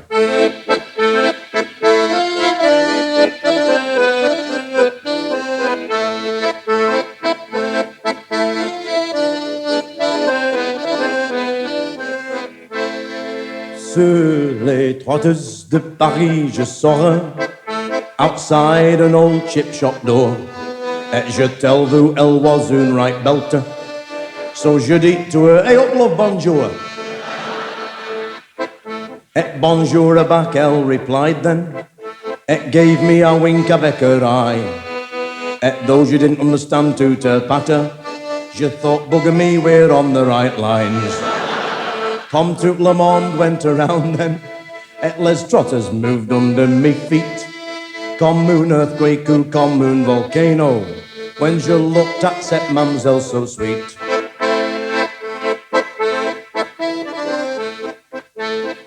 Voulez-vous, oui, je asked her. Comme le vieux Notre-Dame rang its bell, she said, oh, but I'm waiting for mon mari. Je thought, she might even have Marie as well. You never know. Après ducks, giraffes de Van Blanca, je vous adore, mon cabbage, je said. Et je gave her a kiss, et je murmured, je suis knackered, c'est time pour mon bed. Comme tout le monde went around then, et les trotters moved under me feet. Comme un earthquake ou comme un volcano, when je looked at cette mademoiselle so sweet.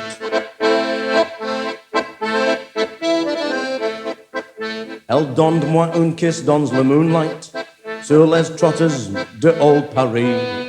Then she said, sacre blue murder, laws par les books, double murd, c'est mon mari. Well, je tell vous, pal, je was gobsmacked. Je thought it un poor sort of joke, cause Marie was not pas une woman, Marie was un formidable bloke. Comme tout le monde went around then, et mademoiselle, she gave a big shriek, as he knocked me off the trotters de Paris, and into the middle the next week. Now, comme je lie here, dans mon hôpital bed, je curse that bloke called Marie, at the night that je met his beautiful wife, and got plastered there in Paris. Je dis Murdo les trotters, et Murdo le van blanke, et Murdo c'est hospital bed. Et je tell vous pal when it's holiday time next year, it's a fortnight in Blackpool instead.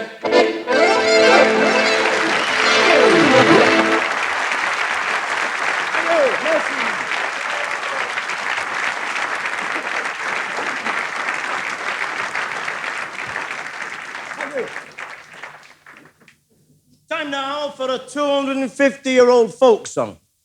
Well, I wrote myself last week. Because I got this very old pen, see? For years and years, I made a living going around folk clubs, and I used to really enjoy it. I used to have a really good time, enjoy myself, smashing, and I got a great love of traditional music from having done that.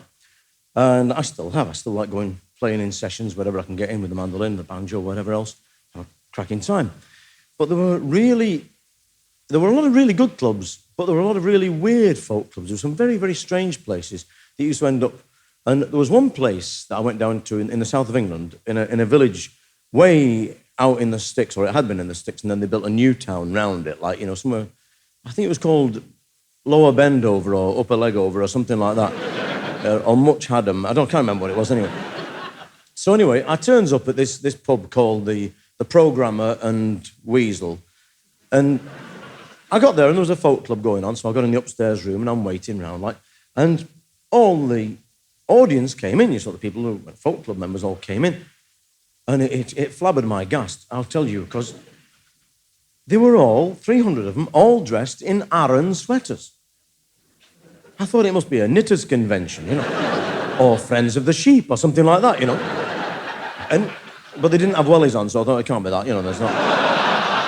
And they came in, and they all sat down. And they all got drunk and sang songs about drowned sailors and shipwrecks and whaling fleets and Botany Bay and press gangs, and it went on and on. And then this geezer got up just before me, and he was a sort of co-guest with me, and he was from Norfolk, and he had a big pigtail and a big, huge ribbon on the back of his head, and he's about 22 years old, a good-looking fella, and he put his hand over his ear, and he started singing, and he sounded about 300. He was always just about to peg out, wooden overcoat job. He went, "Oh, say, went down by Yarmouth, down nice bide, a pretty fair maid. I says, my maid, where be you going to?" She said, "Fine, thank ye. How's yourself?" I said, "I can't complain, thank you very much. Oh, riddle-I, dee." And it went on and on, and it was a dirge for about 1,000 verses, this song, and people died in the middle of it, had to be dragged out of the club by the heels, And this bloke stuck in my imagination for years and years and years. And I started to study really deeply sort of these traditional songs like he was doing, and all of them start off, "As I roved out one May morning." Apparently they did naff all the rest of the year, just May morning. And then line 2 was "Down by the riverside" or "Down by the greenwood sidey." And line 3 was always "'Twas there I met my own true love. As I roved out, down by the greenwood side. 'Twas there I met my own true love." I thought, that's it, sussed it, sorted it out. Bonking songs, definitely. Definitely. And they were. So I decided what I was going to do was write my own folk song, right? So I studied it and decided to write my own folk song. But the trouble is, I didn't want to write, one song about whaling fleets, one about Botany Bay, one about press gangs, one about mermaids. I thought I'd get them all and stuff them all into the one song, just cram them all in. So they're all in this one song. It's a sort of K-Tel folk song, really. And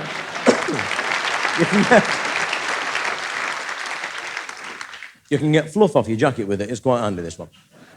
So there's 2 things I do need to say, quite succinctly and quickly, I hope. The first is that every so often I will go, "Nya."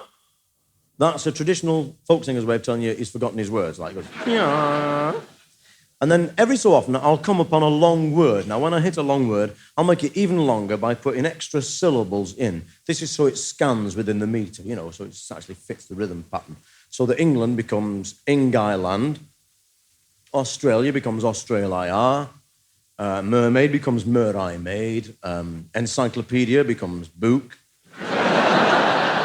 and walking becomes wallicking, which I thought was something that gave you hairs on the palm of your hands, but It's not, it just means it's old folk singers wait for singing walking. So here we go anyway. No laughing, please, because this is part of the European heritage. Can we have some respect? It's funded by the EEC, this. This and a road in Coleraine have been bought out of this year's budget. Thank you very much. Quiet, please. Thank you very much.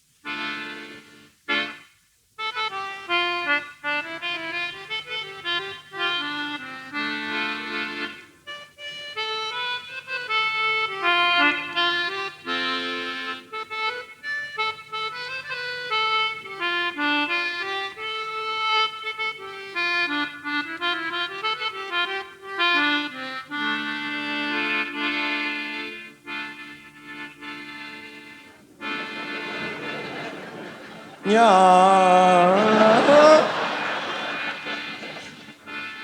Oh, come. Yeah. Oh, come all ye rambling accounti ants and listen to me story. 'Tis only 1,000 verses long, and I'm sure it will not bore ye. As I roved out one May morning in Woollyworth to get some elastic bands, as I rode past the pick and mix, I was jumped on by a press gang, yeah. Oh, for 40 days our ship was tossed all in the Bay of Biscay. The crew was tossed and the captain was tossed. I was very sick myself in an ashtray, yeah. Yes.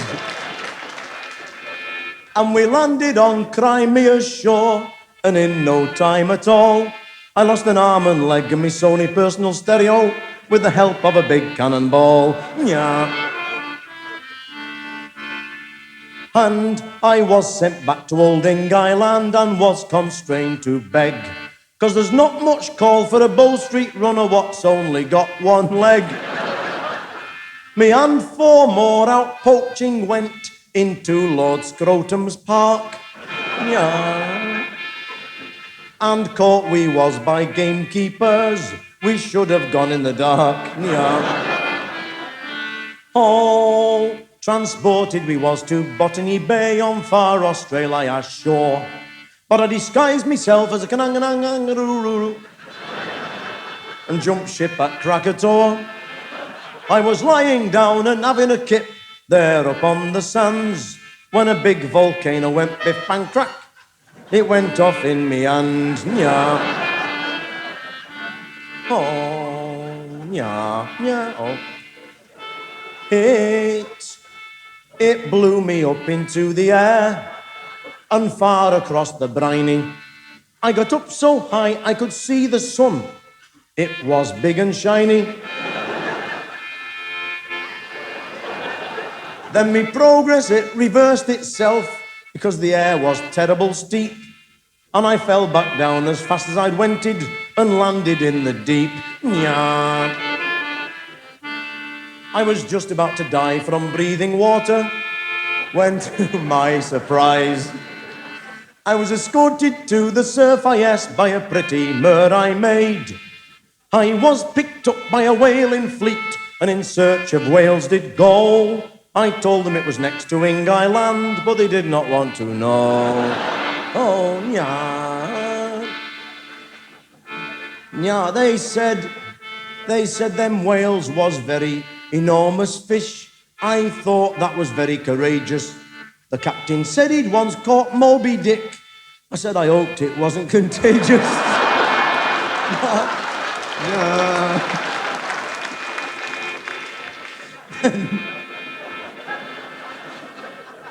Then I found myself adrift in a pickle barrel when the boat went down in a gale, and I was just about to start eating myself when I was eaten myself by a whale, yeah. Oh, for 40 days I roamed the earth in Leviathan's old belly. I must admit I've had better lodgings and some that weren't quite so smelly. I decided to escape by rolling myself up in a ball and giving him constipation.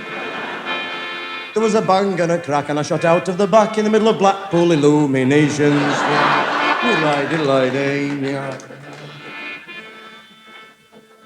And 'twas there I met my own true love. as I was wallicking on the sands. She was hiding in a little tent with a Punch and Judy on her hands. I crept in up behind the tent, so quiet she would not know it, and I put a smile on her crocodile, saying, "That's the way to do it." So, come all ye rambling wheelbarrow designers, and warning take by me. Don't spend your money on women and guineas when both of them can make you dizzy. And here's a bit of old advice, what I learned from an optimist. Always remember a bird in the hand does it on your wrist. Yeah.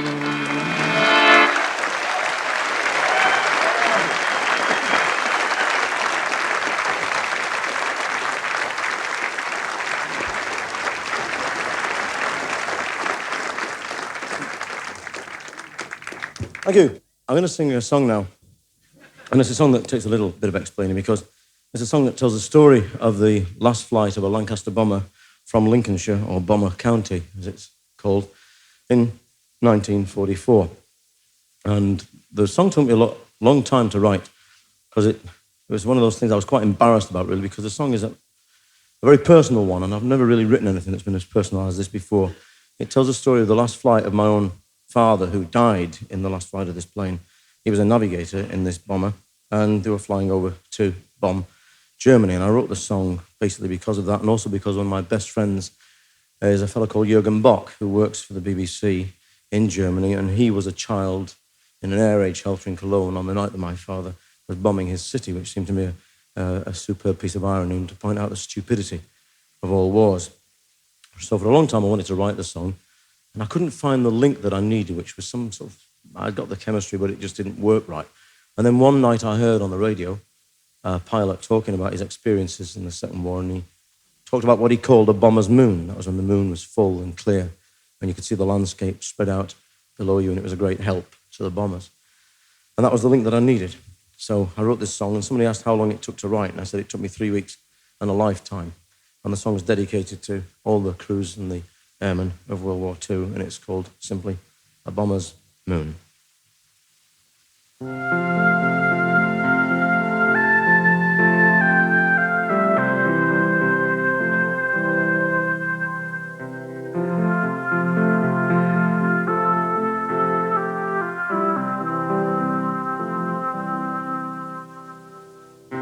"44 in Bomber County, young men waiting for the night.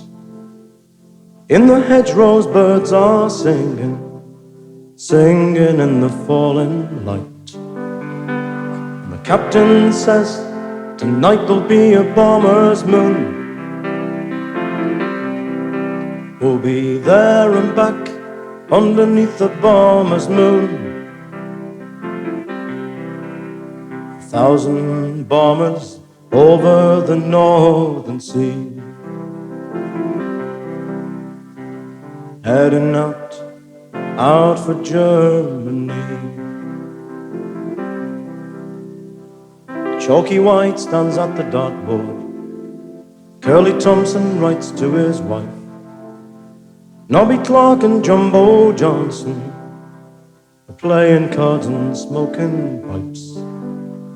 And over the hangars rises a bomber's moon, full and clear, rising as the engines croon.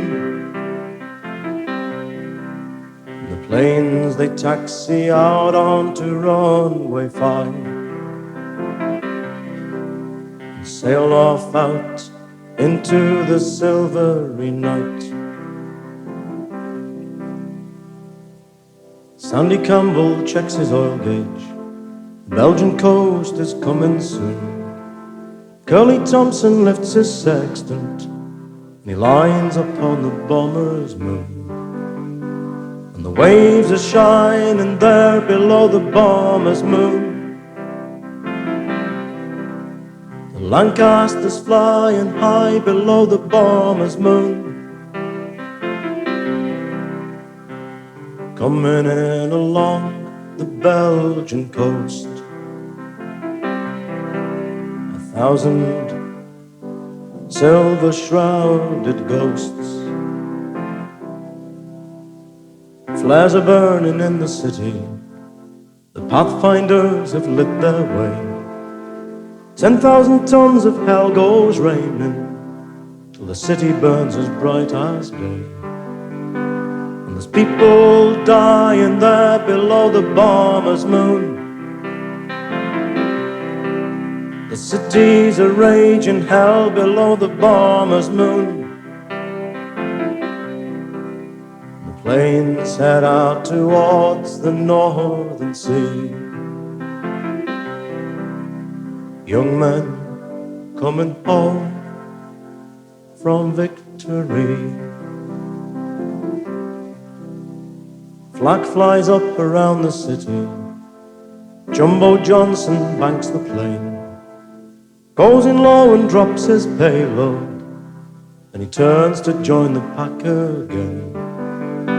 There's a hell on earth there below the bomber's moon. The flames fly up to heaven below the bomber's moon. The planes head out towards the northern sea. Young men coming home from Germany. But over Belgium came the fighters, flying high against the night.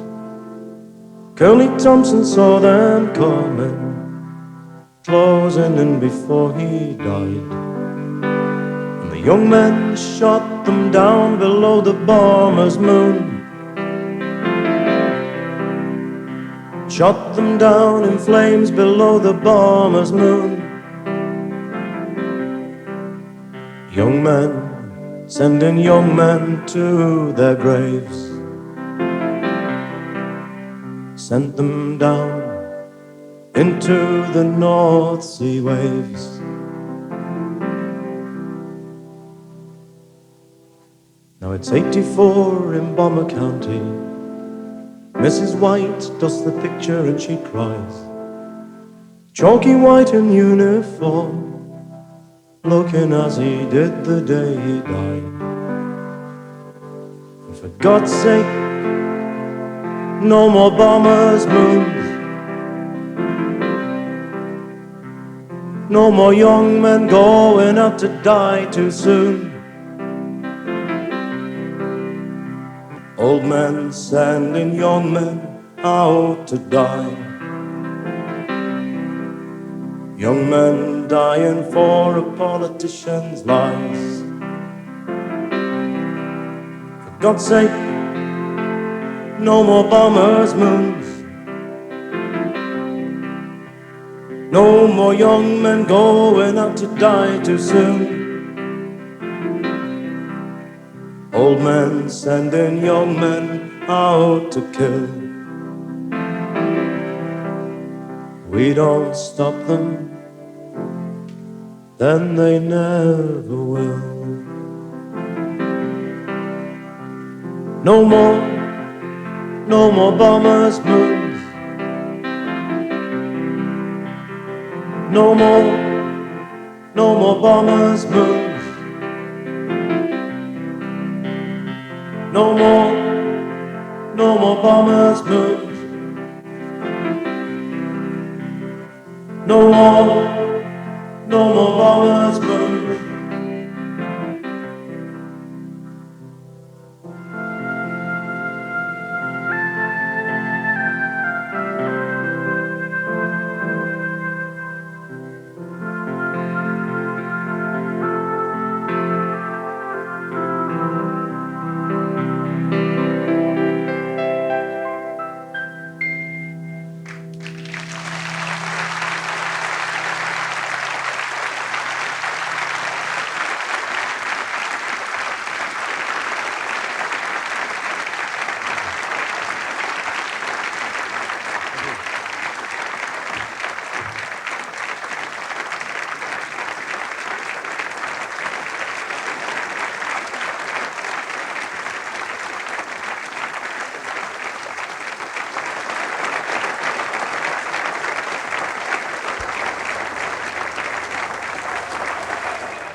23 years old.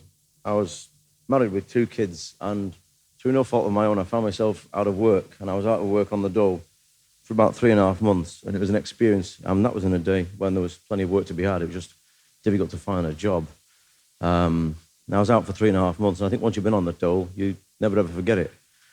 And there's something sort of basically degrading about having to go and sign on every week for money. And even though I don't have to do that now, I've been looking around me at the places I've been visiting on tour and seeing what's actually happening to the place and happening to people. And it's made me more than a little bit angry. And over the last couple of months, I put this song together, and it's just called God Help the Poor.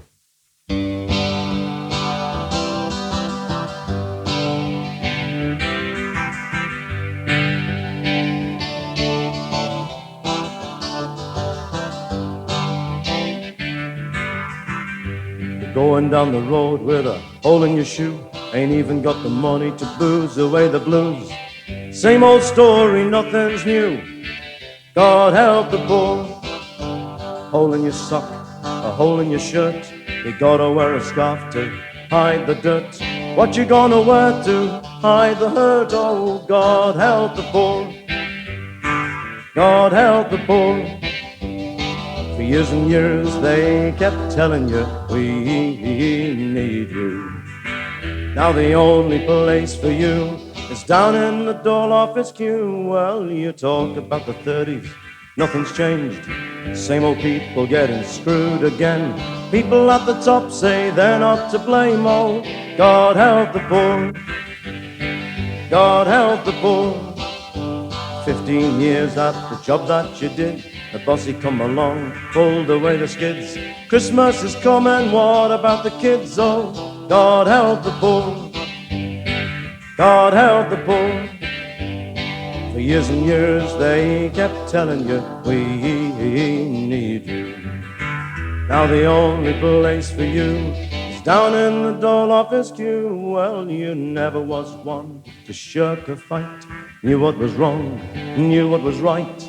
Now you're in the dark and they've turned out the lights. Oh, God help the poor. God help the poor. So you're going down the road with a hole in your shoe, not even got the money to booze away the blues. Same old story, nothing's new. God help the poor. God help the poor. God help the poor.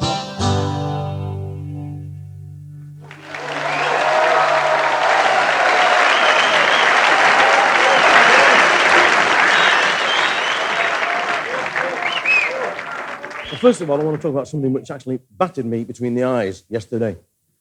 I started to think for the first time and really deeply about what television does to your brains, about how it softens your head up and prepares you for the invasion of the hell creatures. You know, this idiot's lantern in the corner of the room glowing all night, the haunted fish tank sat there, you know. It does your brains in. Honest to God, I was in the hotel the other day, and I thought I'll watch the telly while I'm in the bath. You know, I thought it would have seemed a good idea. Like, you know, there's no telly in the bath, but I thought I can just adjust the bathroom door mirror so that I can see a reflection of the telly, you see. So I started running the taps, you know, and I beat them because they got no legs. And, and then the brain's gone. And then I went over to the telly and I turned it on. I said, I love you, telly. and then I went back. And then I turned it on. I went back and I got in the bath. And the telly warmed up, and I was stuck in the bath, wet. I couldn't get out and switch it off because I've electrocuted myself. And I had to watch 4 seconds of Crossroads. I have had more fun watching Nettle Rash come up, I'll tell you. Then after that came the adverts. Now listen, these adverts do your brain in.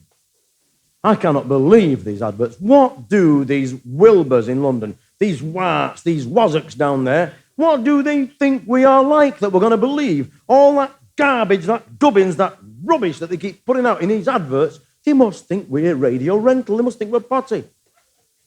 Take for it. Oh, don't laugh. I'm telling you, these advertising agencies, these big multi-million-dollar concerns like Snatchy and Snatchy. Yeah.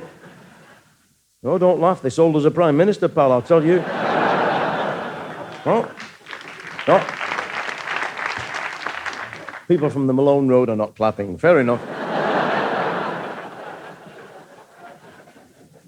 No, know, they must think we're mental if we're going to believe them adverts. Take, for example, a typical advert for floor cleaner, a floor cleaner advert. It doesn't just have a bloke stood there with a tube, plastic bottle going, grot shift. 30p a tube gets all the crap off your floor, okay. Because these Wilburs in London have sat round a table and they've gone, how are you this morning, TJ? How are you? Okay, okay. KQ, CM, fine. Super, okay, everybody. PJ, FU, okay, fine.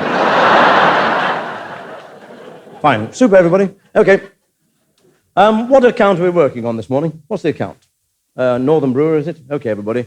2 minutes. Think Northern for 2 minutes. Let's have some really snappy ideas. A few ideas up the flagpole. Salute them if they work. Okay, everybody? Here we go. Think Northern, everybody, and then it's off to Langham's Brasserie, a few G&Ts and an early lunch. Okay, everybody? Super. Super fine. Okay, everybody? Here we go. Think Northern. Okay, Northern, flat hats, ferrets, rickets, diphtheria, cold in the bath, bingo, Coronation Street, brass bands. Brass bands. Is everybody okay? Brass bands? I'll agree. Okay, TF, okay. You've been up north, haven't you, Jameson? You've been up north. I mean, you got to Kettering once, didn't you? Super, wonderful. Okay, so the brass band music starts. Now, the music, again, another dead composer, so they don't have to pay no royalties, you know.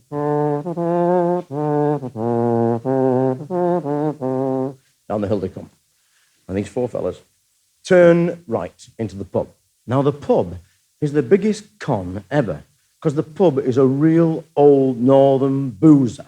You know, just sort of old brick-built or stone-built pub with the old sash windows and the old slate roof. You go inside, it's got the stone flag floor, the mahogany bar with the brass rail, copper nail to the top of the bar, lovely old pie case at the back, you know, cut glass windows all over the place. And they've got these beautiful old optics and mahogany back mantle and all the old Britannia metal tables with the mahogany tops, you know, the old fellas sat by the fire there, playing dominoes with a little dog tied to the table leg, you know. The very pub the Piggin Brewers have been knocking down for 30 years and replacing with these weird Formica palaces full of electronic games like Space Invaders and Death Race Stingarooly Bamelgon. You go in there and they're all going, dabba dabba beep beep, dabba dabba beep beep. It's like drinking in a heart-lung machine. You're going...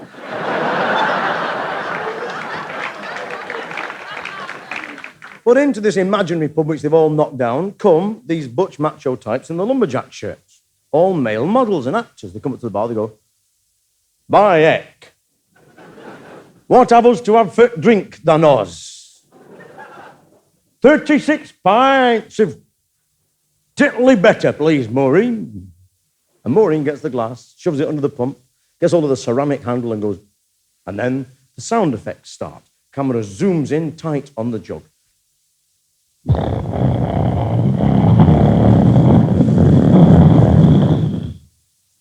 Holds it up to the light. Not a floater in sight. No barmaid's eyelashes, no cockroaches, nothing. Half of it down his neck in one, puts it down, the cream slides down the inside of the glass. And then this off-camera voice, trained in emotion and surgery, that's done all the Condor adverts and things like that, comes in, close on mic, and goes, tiddly better men. You just can't beat them. Fine, okay, fair enough. But what they don't tell you, in that advert, that after 13 pints of their particular electric soup, you are taking your jacket off to lampposts, offering to fight them. Come on, you one-eyed bugger, I'll have you, come on. Don't care how big you are, pick your window, you're going through it, come on, pick your window. After 13 pints of their own particular brand of milk of amnesia, you go for a curry that you never even wanted. I am convinced that the brewers and the Indian restaurants in this country are in league. They are putting something in your beer that makes you a Vindaloo addict at 11 o'clock at night. Definitely. You could have had huge steak, chips, big rake of eggs on the top of it, peas, all the Monty, bread and butter tea at 7 o'clock. 8 o'clock, you go out for a few pints with the lads. 10:30, you are a raving nutter, craving a tandoori or a Vindaloo or something. I could murder a curry, could you? I could go a curry. And if you can't get into the Taj Mahal with the rest of the Legion of the Damned, who are falling asleep with their heads in the Rogan Josh with severe papadom lacerations all over their faces. If you can't get in, you decide, I'm not bothered waiting, I'm not queuing, I'm going to go home, I'll make myself a fry-up, I'm starving. Now, that is the worst mistake you ever make. You stand on the corner saying good night to your mate. Now, I've seen this good night on the corner scene enacted in city after city. Over the years, I've been driving around as a muso, and it's always the same performance wherever you go. Two fellas stood there. He's going, all right, my pal. Am I right or what? Are you having it, eh? Are you having it or what? Put it there, my pal, Jimmy. Put it there, mate. You'll do me, my pal. You know what I mean? You do me. You do me, you know what I mean? You know what I mean? I said leave it out. You know, told him I said leave it out, pal. Leave it, you know, I said, no. Give me that, you know what I mean? Give me that, you know. But put it there, my pal. You do me, you know what I mean? You know the rest of them, you know what I mean? You and me, you know what I mean, pal? Yeah? Am I right or what? You know what I mean? Am I right? Are you having it or what? You know? She said, I'll leave it out, you know, so leave it out. You know what I mean? So I'm saying. Me, am I right or what? Barefoot days, we're just a couple kids on. Barefoot days, put it there, my pal. This goes on for an hour and a half. It bears as much resemblance to communication as canaries do to cheese. At the end of it, he leaves this shop window with the tailor's dummy in it that he's been talking to. And he staggers down the road, the original plasticine man like Morph off Vision On, remaking himself as he goes, right?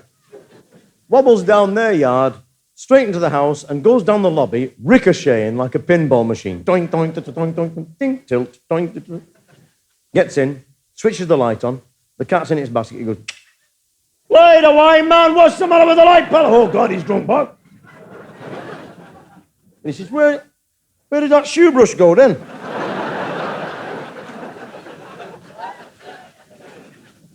Right, let's get that fry up then. Let's get that fry up down the neck. Sticks to your ribs, that stuff. Put fur on your back like velvet. Where's that fry up? And he starts looking for the frying pan. I don't know where she hides things in this bloody house. You can't put anything down without she hides it somewhere. She hides every buggering thing in this bloody pig and swining house. I don't know. It's nothing getting on my Nelly. I don't bloody know. You can't put bugger all down without she bloody shifts it and bloody hides it somewhere. She's potty. She's going around the twist. She's definitely going loopy juice or something bloody balmy. She had me bloody motorbike last bloody week. I don't. Putting them sheets on washing line. How did I know it behind them buggers? How did I bloody know? Look, she's looking. Look at this here. Look at this gas. Look at this gas meter on the bloody cupboard. How's he going to find that when he wants to come and bloody? She's bloody balmy. I'll make a row. I'll wake the bugger up. I'm not bloody bothered. Every pan, bloody frying pan. I can find every pan. Mixture bloody. I'm fed up with this bloody place. I'm pigged off with it. Bang, slam. I'm fed up. I'm telling you, I can't find enough oil in this bloody house. I might have known she did it on cooker. I might have bloody well known. And he staggers over to the stove. And it's new to him. She's only had it for 4 years. So he staggers over to the stove. This one has not got a pilot light. It's electronic ignition. So he turns the gas on. Come on, light you bugger. Come on. Come on. Sees a button. What's this button for, eh? Presses the button, it's going. Tick, tick, tick, tick, tick, tick, tick. There's a bloody clock in this or something. And he gets his ear right down to the frying pan to listen to the clock in the stores.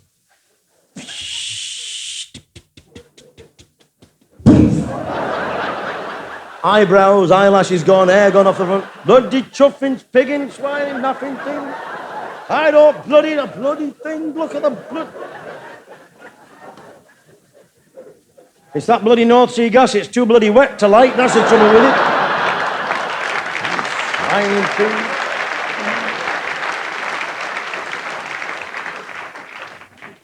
I've got a face like a well-smacked bum. Look at the bloody... And he staggers over to the fridge. Goes over to the fridge. By now, he's got the IQ of a garden snail. He opens the fridge door and notices for the first time in his life that when he opens it, a light goes on inside. He tries to see if it goes off when he closes it. Then he tries to catch it out by doing it quick.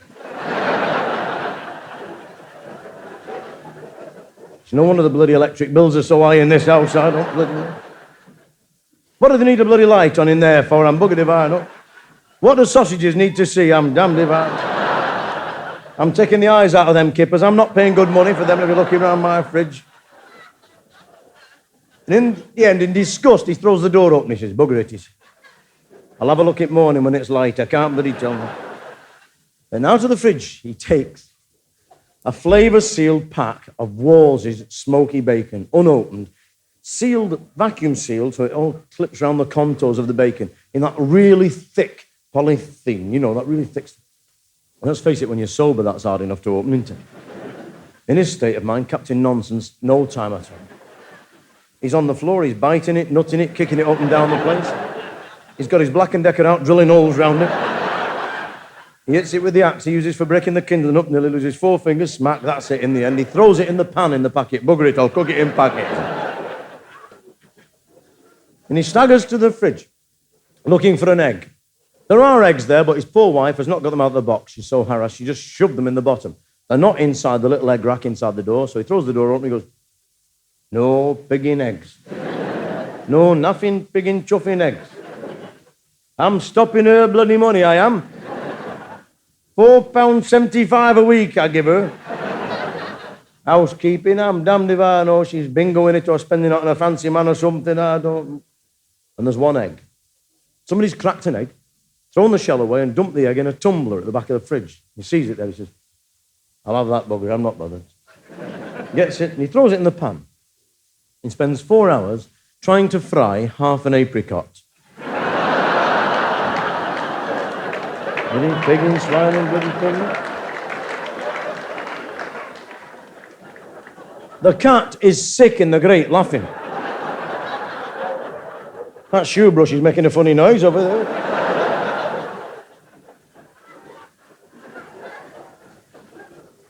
It's these bloody battery ends, that's the trouble with them. Can't expect him to lay proper eggs if he's shoving batteries up the bugger, can you?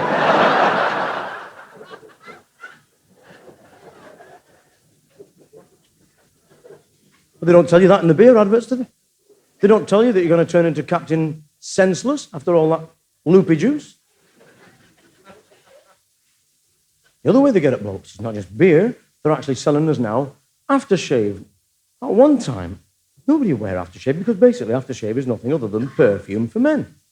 That's all it is. I mean, if you wanted something just to stop your face looking like 7 pound of badly wrapped mince, you'd use surgical spirits because that's the basis of most aftershave, wouldn't it? But knowing you've got to use this stuff because it's got perfume on it, that's what they sell you now, the perfume. Now, at one time, if you used anything like that, you were a Bertie Woofter, wouldn't you, you know?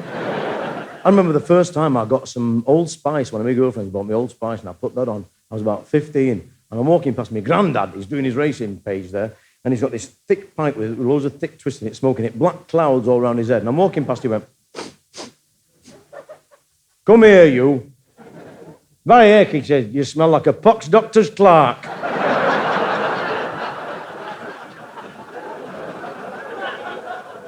And to his generation, it was the newspaper stuck on the volcanoes you'd hit, wasn't it? Or it was, you know, you'd go out looking like a badly made papier-mâché puppet with all this.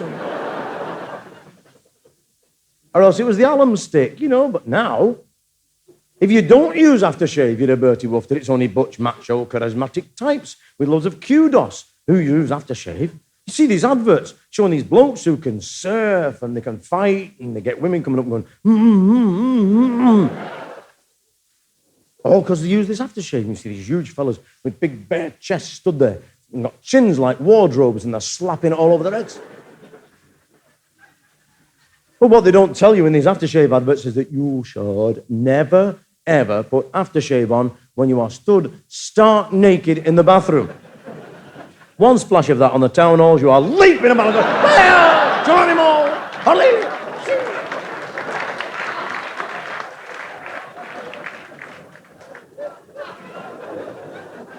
And the kids come in from school and they go, Ma'am, what's me dad doing with his willy in the fridge?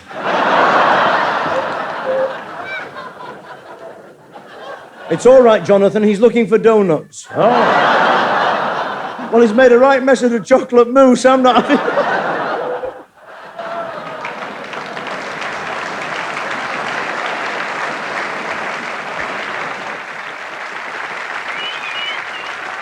Thank you.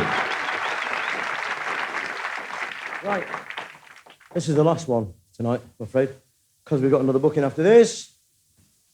It's in, here we have, it's in July. Before I finish, I'd like to thank all the Muppets in the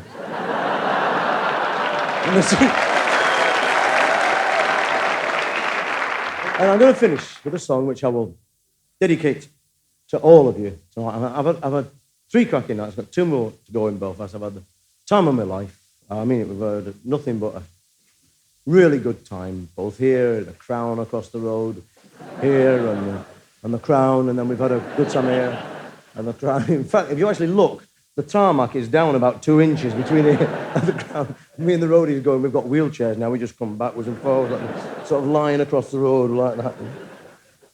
We've had a smashing time. You've made us all totally and absolutely welcome, not just here in the theatre or in the Crown, but on the street. Everywhere we walk, people just stopped and said, enjoy yourself, have a good time, and we have been doing so.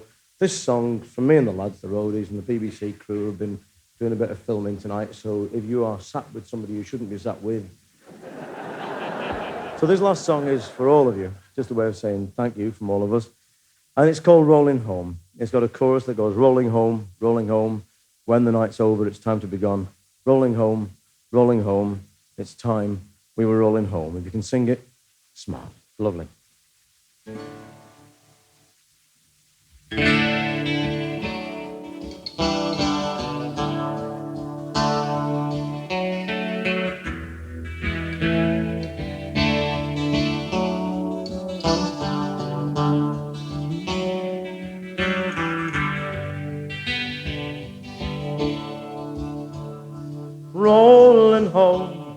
Rolling home.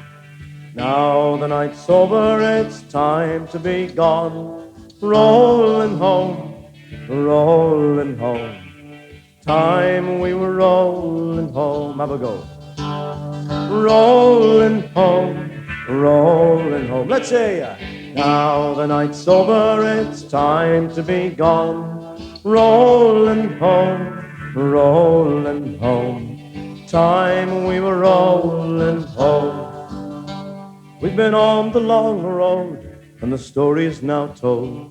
Night after night, show after show, a one-night stand band, traveling the land. Now it's time we were rolling home. We're rolling home. Now the night's over, it's time to be gone. Rolling home. Time we were rolling home. I've seen the day break, seen the moon on the lakes, crawl through the fog, going over the snake. Been tired and been hazy, hungover and crazy. Now it's time we were rolling home. Let's say that. Rolling home. Now the night's over, it's time to be gone. Rolling home. Time we were rolling home. We've been all the places, seen all the faces, made new friends, met old friends, had bangers, had cases. And we've sung through the night, even got a bit tight. Now it's time we were rolling home. And we're rolling home. Now the night's over, it's time to be gone. Rolling home. Time we were rolling home. We've been up, we've been down, and we've loonied around. And just like the circus, we've come to your town. But the night's already done, and it's time we were gone. Time we were rolling home. And we're rolling home. Now the night's over, it's time to be gone. Rolling home. Time we were rolling home. Before I sing the last verse, thanks again for having us. I'd like to leave you with a little thought. I'm not a great philosopher, but I do have a couple of things that I actually believe. And one of them is this, that I don't believe any man's good enough to be another man's master. And if somebody starts to give you a hard time, doesn't matter who it is, they're giving you a hard time, whether it's a boss at work or teacher or parents or whatever, whoever it is that's giving you the hard time, while they're doing it, just imagine that they're sat on the toilet with the trolleys round their ankles. You cannot take them serious after that. I better warn you, though, he does not work with the police. He doesn't work with the police. So come one and come all for the parting glass calls.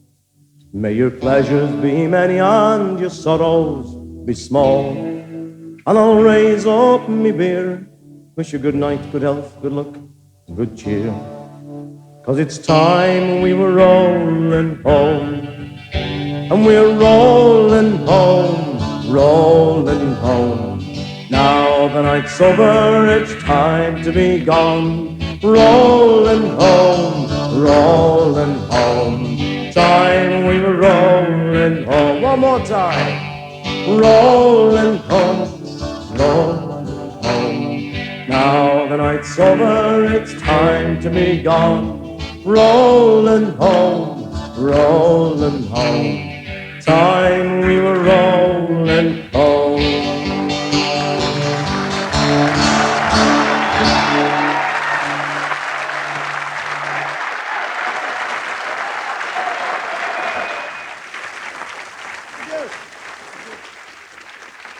Time now for some rock and roll. Oh, I do this and people go, rock and roll? Does he know about it? Chew before I curly headed to it. Listen, Pat, I used to play in a rock and roll band years ago called Teddy and the Bumbiters. We used to go all around the place playing things like...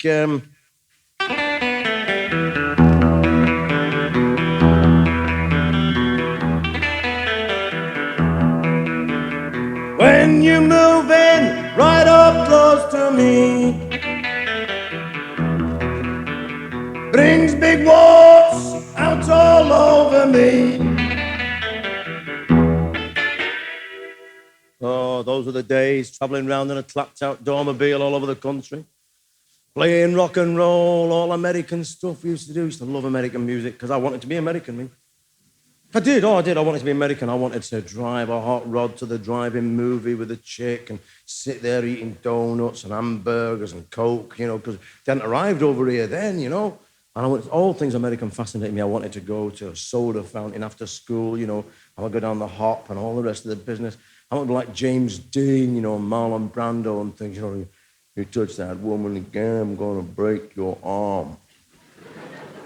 Anything American, I loved it, because, to be honest, Crumsell was bloody boring. Nothing to do but watch the paint go dry. It was terrible. And I was going through that horrible period in your life as well. I was going through that period called adolescence. You know that period? It's going to be the worst thing that can ever happen to you in your life, that. There's 3 things happen to you in your life. Being born, dying, and the bit in the middle, right? And the worst thing about that bit in the middle is adolescence. Because your parents, who brought you into the world, you didn't ask to be born, did you? They brought you into the world, dressed you up, fed you, proud of you. When you swam your first length, and you got your brownie badge for keeping a crocus alive for a week. They loved you. Then all of a sudden you reach adolescence, they think you are a boil on the bum of mankind. They hate you. They can't stand you. They don't like your clothes. What, you're going out dressed like that? You are. Look at the stick. They don't like your hairstyle. You go home with a new haircut. Your dad goes, my God, Holy Mary, my God, what? God, my God. Don't even, stay in there, Winnie. Don't come out of the kitchen. Stay in there. What the bloody, what do you call that?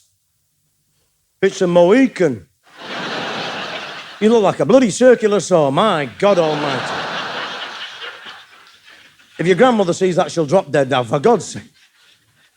Don't like your fashions, hairstyles, don't like your friends. They hate your music. Oh, your music. Your father comes flying in out of the kitchen into the living room. Turn that bloody round. I'm trying to do me pools. I can't hear myself think. What in God's name's this? It's Boy George. Boy what? Boy bloody George? Spelling the bloody army would do him some good, I'll tell you that for nothing. I know what we call him when I was a lad, Nancy boy, bloody George. That's what we call him. Hey, is that one that says he'd rather have a cup of tea to sex? Yeah. You better meet your mother, they can mash a pot between them.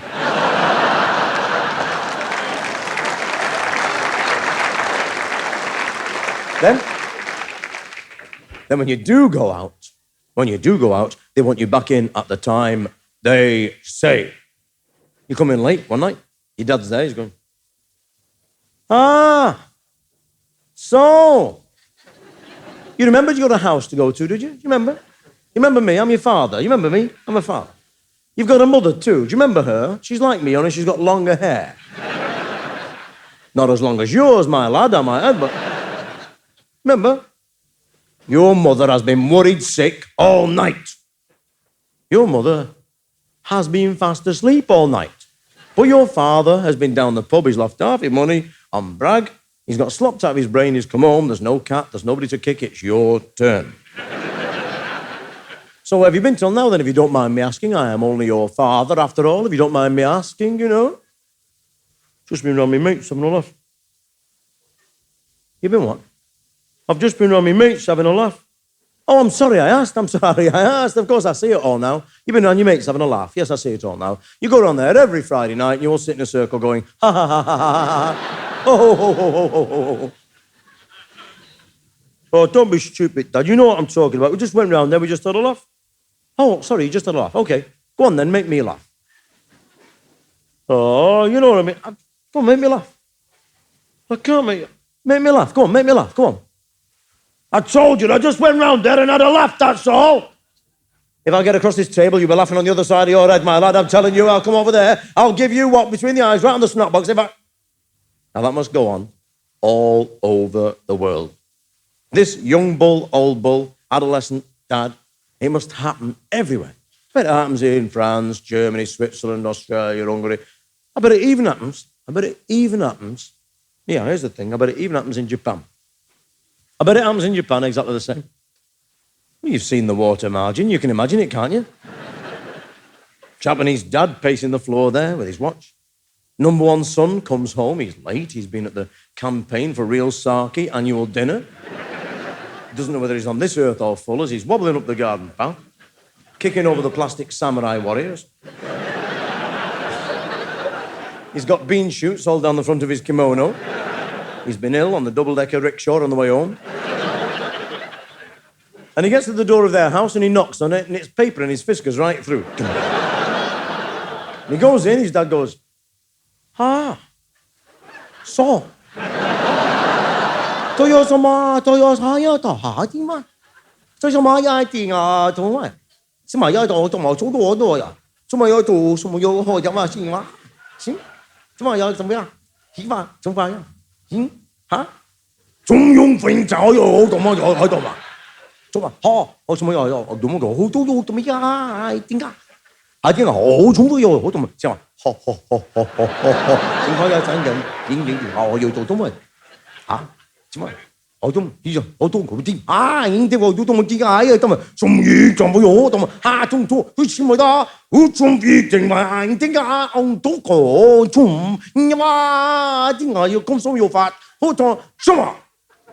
then I just staggers around and he goes, bollocks.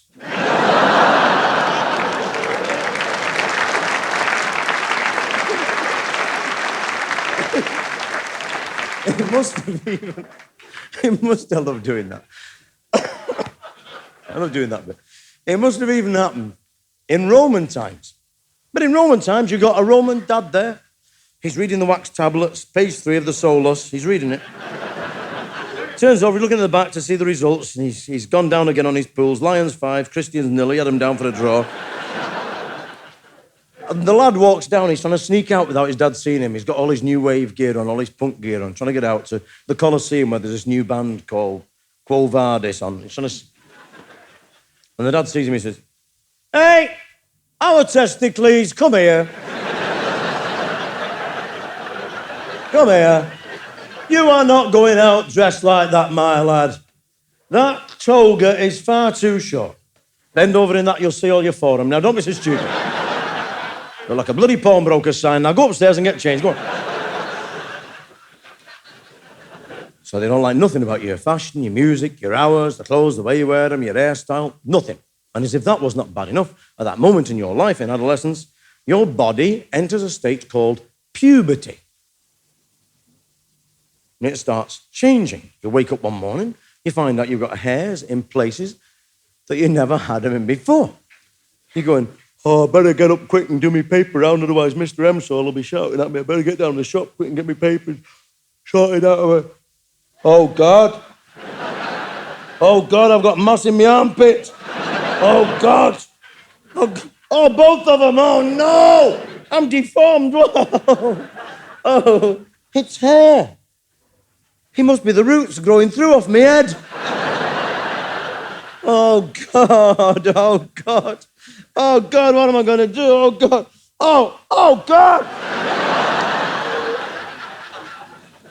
I'll have to shave everywhere now. Then if you're a girl, you've got your own particular problems, because if you're a girl, you suddenly get your first pair of bazooms, right? Well, they're not your first pair. There's no second pair. You know what I'm trying to say? It's a difficult thing, language. You get your first pair of bazooms, right? And I know I had sisters. You get your and you've got to go down with your mum downtown to Marks and Sparks, and you get your first bra, don't you? You get your little teen form or your maiden form or whatever it is, and you go back home.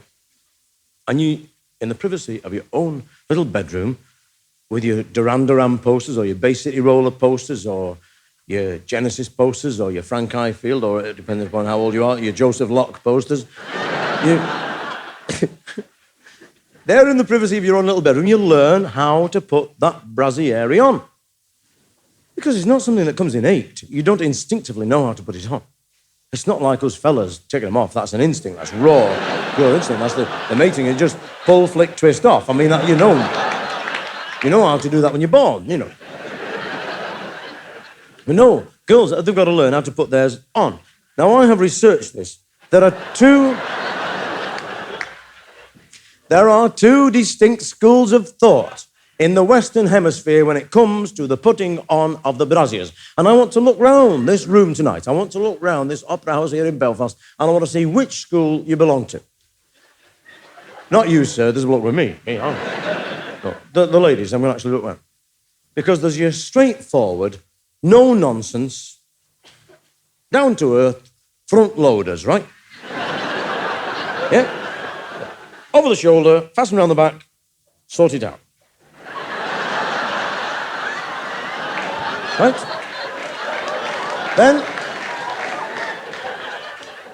Then there's your unorthodox, breakaway, schismatic sect, a real weird sect. And then you put them on back to front, fasten it here, and waz it all the way around. Now,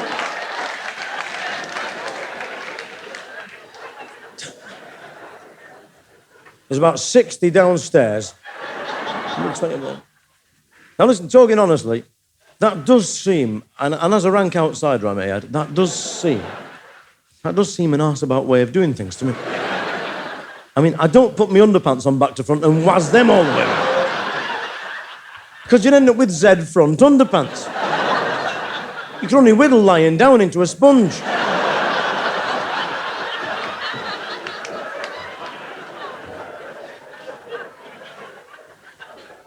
But then again, I'll tell you something. Then again, if you're a lad, when you reach this age of puberty, you've got your own particular problems, actually. You're some very distinctive problems, individual problems, because when you're a lad and you reach puberty, you suddenly start developing spontaneous, localized rigor mortis.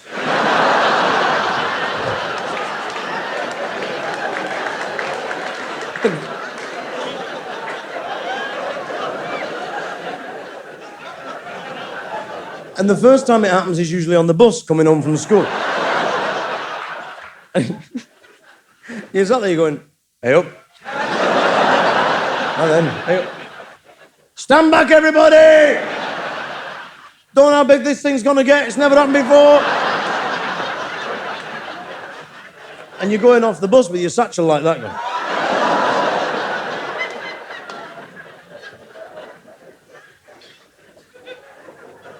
Terrible. And then as if that wasn't bad enough, you reach this age of puberty and your body starts doing all these weird things on its own. As if that was not bad enough. God is up there on the big white fluffy clouds, watching all the nonsense down there, having a good laugh at your expense, and he decides to play his trump card. He's got 5 aces, he goes, wallop, and he makes you fall in love for the first time. I was in love with a girl, and you're not to laugh, I was in love with a girl called Griselda Marrowfat. No, you're cruel to me. But I was in love with her, but she thought I was a Wilbur. She thought I was something the dog had done on their carpet. But I knew she was going to a party, you see.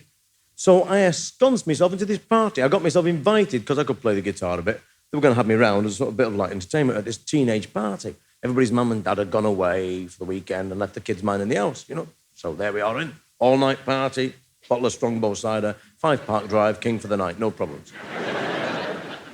So I can only say from my point of view what I experienced that night at this teenage party, or this snogging. There were the girls who used to hold themselves dead stiff like that. Right? So it was like groping an ironing board. Hold themselves dead stiff. And they'd hold their lips dead tight like that, just rigid. So it was like kissing a money box.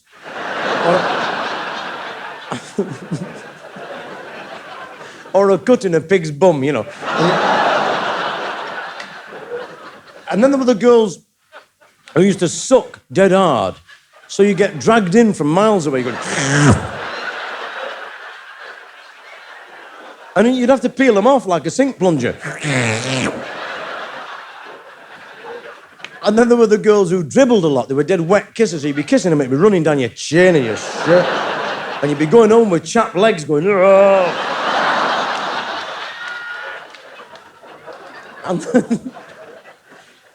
And then there were the girls who opened their mouths dead wide when they kissed, so it was like kissing a jam jar. And you go in and go, hello? I've gone blind, hello? And then, I'm sorry to say, but this is true. I'm sorry to say this, but it is true. I don't like talking about things like this, but there were girls who used their tongues. I didn't know you did that. I'm kissing this girl, and she stuck her tongue in my mouth. She went... I thought... Hey up, her nose has fell in. And then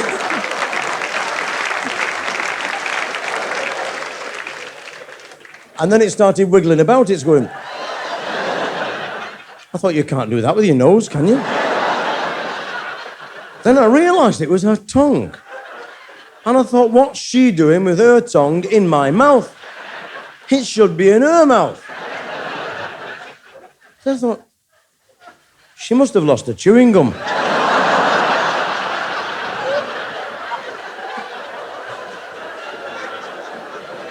And I'm trying to tell her, I'm saying, I haven't got your chewing gum, you know. Fella, right wally, I'll tell you. And then there was this heavy petting. Now, that was a weird business. I'd never come across this heavy petting stuff. I'd read about it in my mum's magazine, because she used to get the Woman's Own, and she was worried, Scunthorpe. They're all worried in Scunthorpe, to say the truth. Dear Evelyn, my boyfriend wants to indulge in heavy petting. What shall I do? I thought, well, if he wants to buy the gorilla, let him.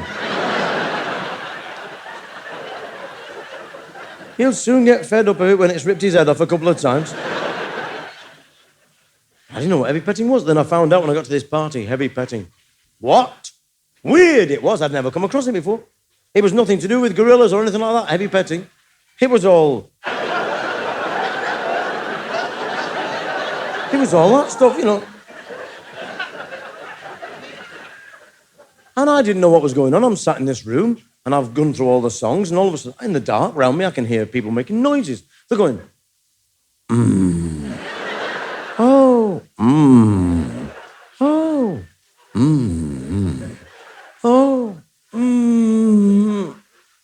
oh, and then this girl went, oh, what's that? What's what? What's that? What? That. Oh, that. It's me torch.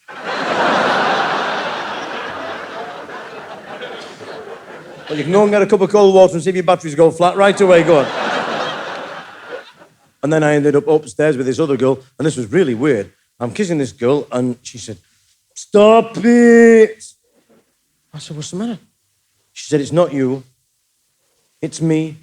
I thought, she's done bugger all. I said, "What do you mean, like?" She said, "It's the wrong time of the month."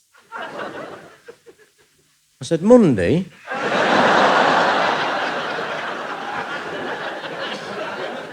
And she just said, "Yes." And I didn't know any different.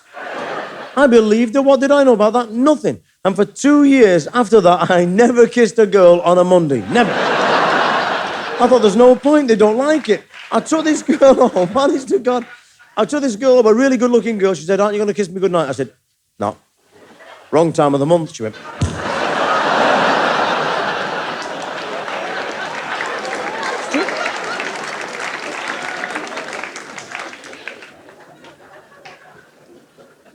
So this whole confusing world of adolescence and puberty, when I did in fact start going out with a girl, I was about 17, she was about 16, and things used to get a bit into hand, as they say, and we'd be babysitting. We'd be babysitting there in the front room, Mum and Dad would be out, we'd be there watching, Panorama or something like that. And she'd go, "Stop it, you're getting yourself all worked up." And I'd be eating coal out of the bucket saying, "Too true I am," one, banging my head on the wall.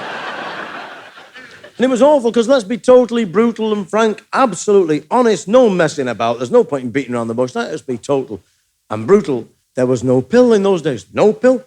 No. It was chuck it and chance it, wasn't it? Either that or you got off at Carrickfergus instead of staying on till Lurgan, you know what I mean? And there's a lot of people here ended up here tonight through broken points, I'll tell you that for nothing. And it was either that or you got some thingies. Now, in those thingies, you know what I mean, thingies. And I didn't know what they were. I didn't know what it was all about. And I'm telling my mates in school about how crazy all this was and eating the coal out of the bucket and banging my head. They said, "Get some thingies from the barbers." I said, "What?" I said, "Go down the barbers and get some thingies, you know." Because in those days, you didn't get them from the chemist. You had to go to the barbers. I said, "What do you mean?" And they told me what they were, and it came back to me in a sickening flash of reality then. When I was 9 years old, I was sat on a plank across the arms of the chair in the barber's having my hair done, and there's a bloke next to me. The barber's finishing him off, and he said, "Anything for the weekend, sir?"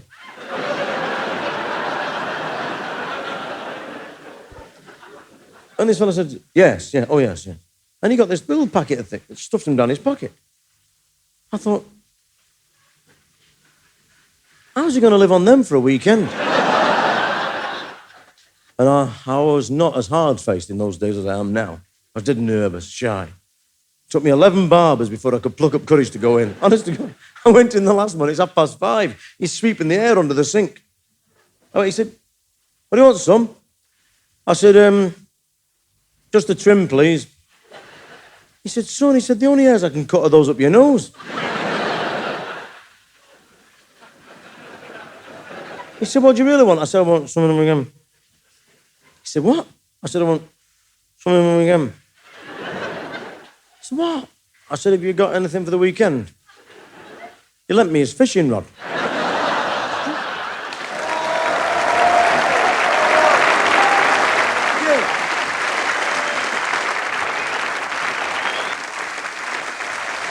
God bless. Thank you.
like the Mekong was to old Dan Dare, like Goldilocks to the three bears, like chewing gum in pubic hair. That's what you are to me, like an umbrella to a duck, like a blank page in a book, like blow football needs a suck. That's what you are to me, 'cause I need you like a dose of the worms.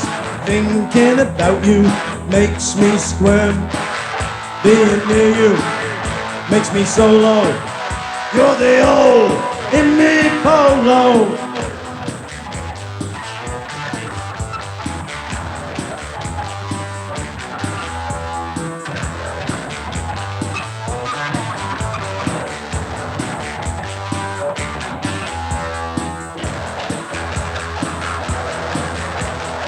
Adam and Eve, like they needed the fruit, like a penguin needs a tube of glue, like a fart in a diving suit. That's what you are to me, like a mist bus on a rainy night, like a Christmas tree without the lights, like making love without taking off your tights. That's what you are to me.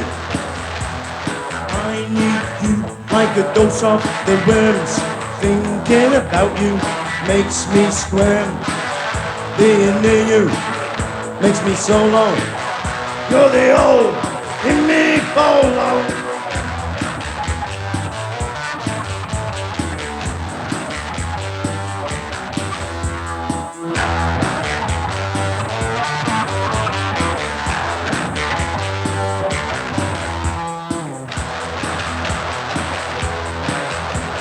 You're as fresh as last month's socks, as funny as a dose of the chicken pox. If I didn't love you so much, I'd bugger off. But I love you, you crab-faced, moaning, mithering. What time do you call this coming home? I've kept your dinner warm for you, it's on the back of the fire. Man, I don't know why I love you, I just do. I love you, that's all. I love you because I think it's something to do with you being a millionaire. I'm not sure, but I do. I love you, I do, honestly, God.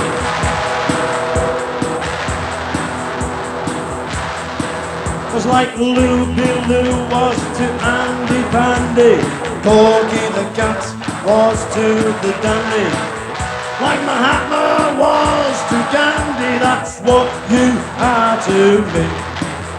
That's what you are to me. That's what you are to.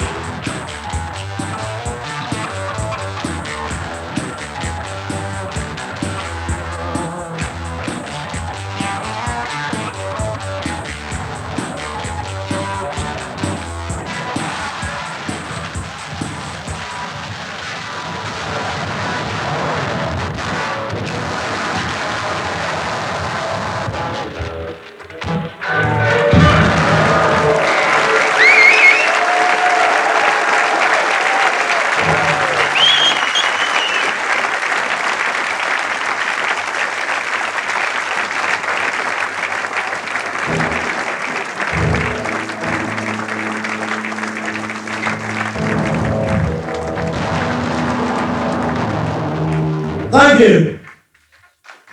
Good night.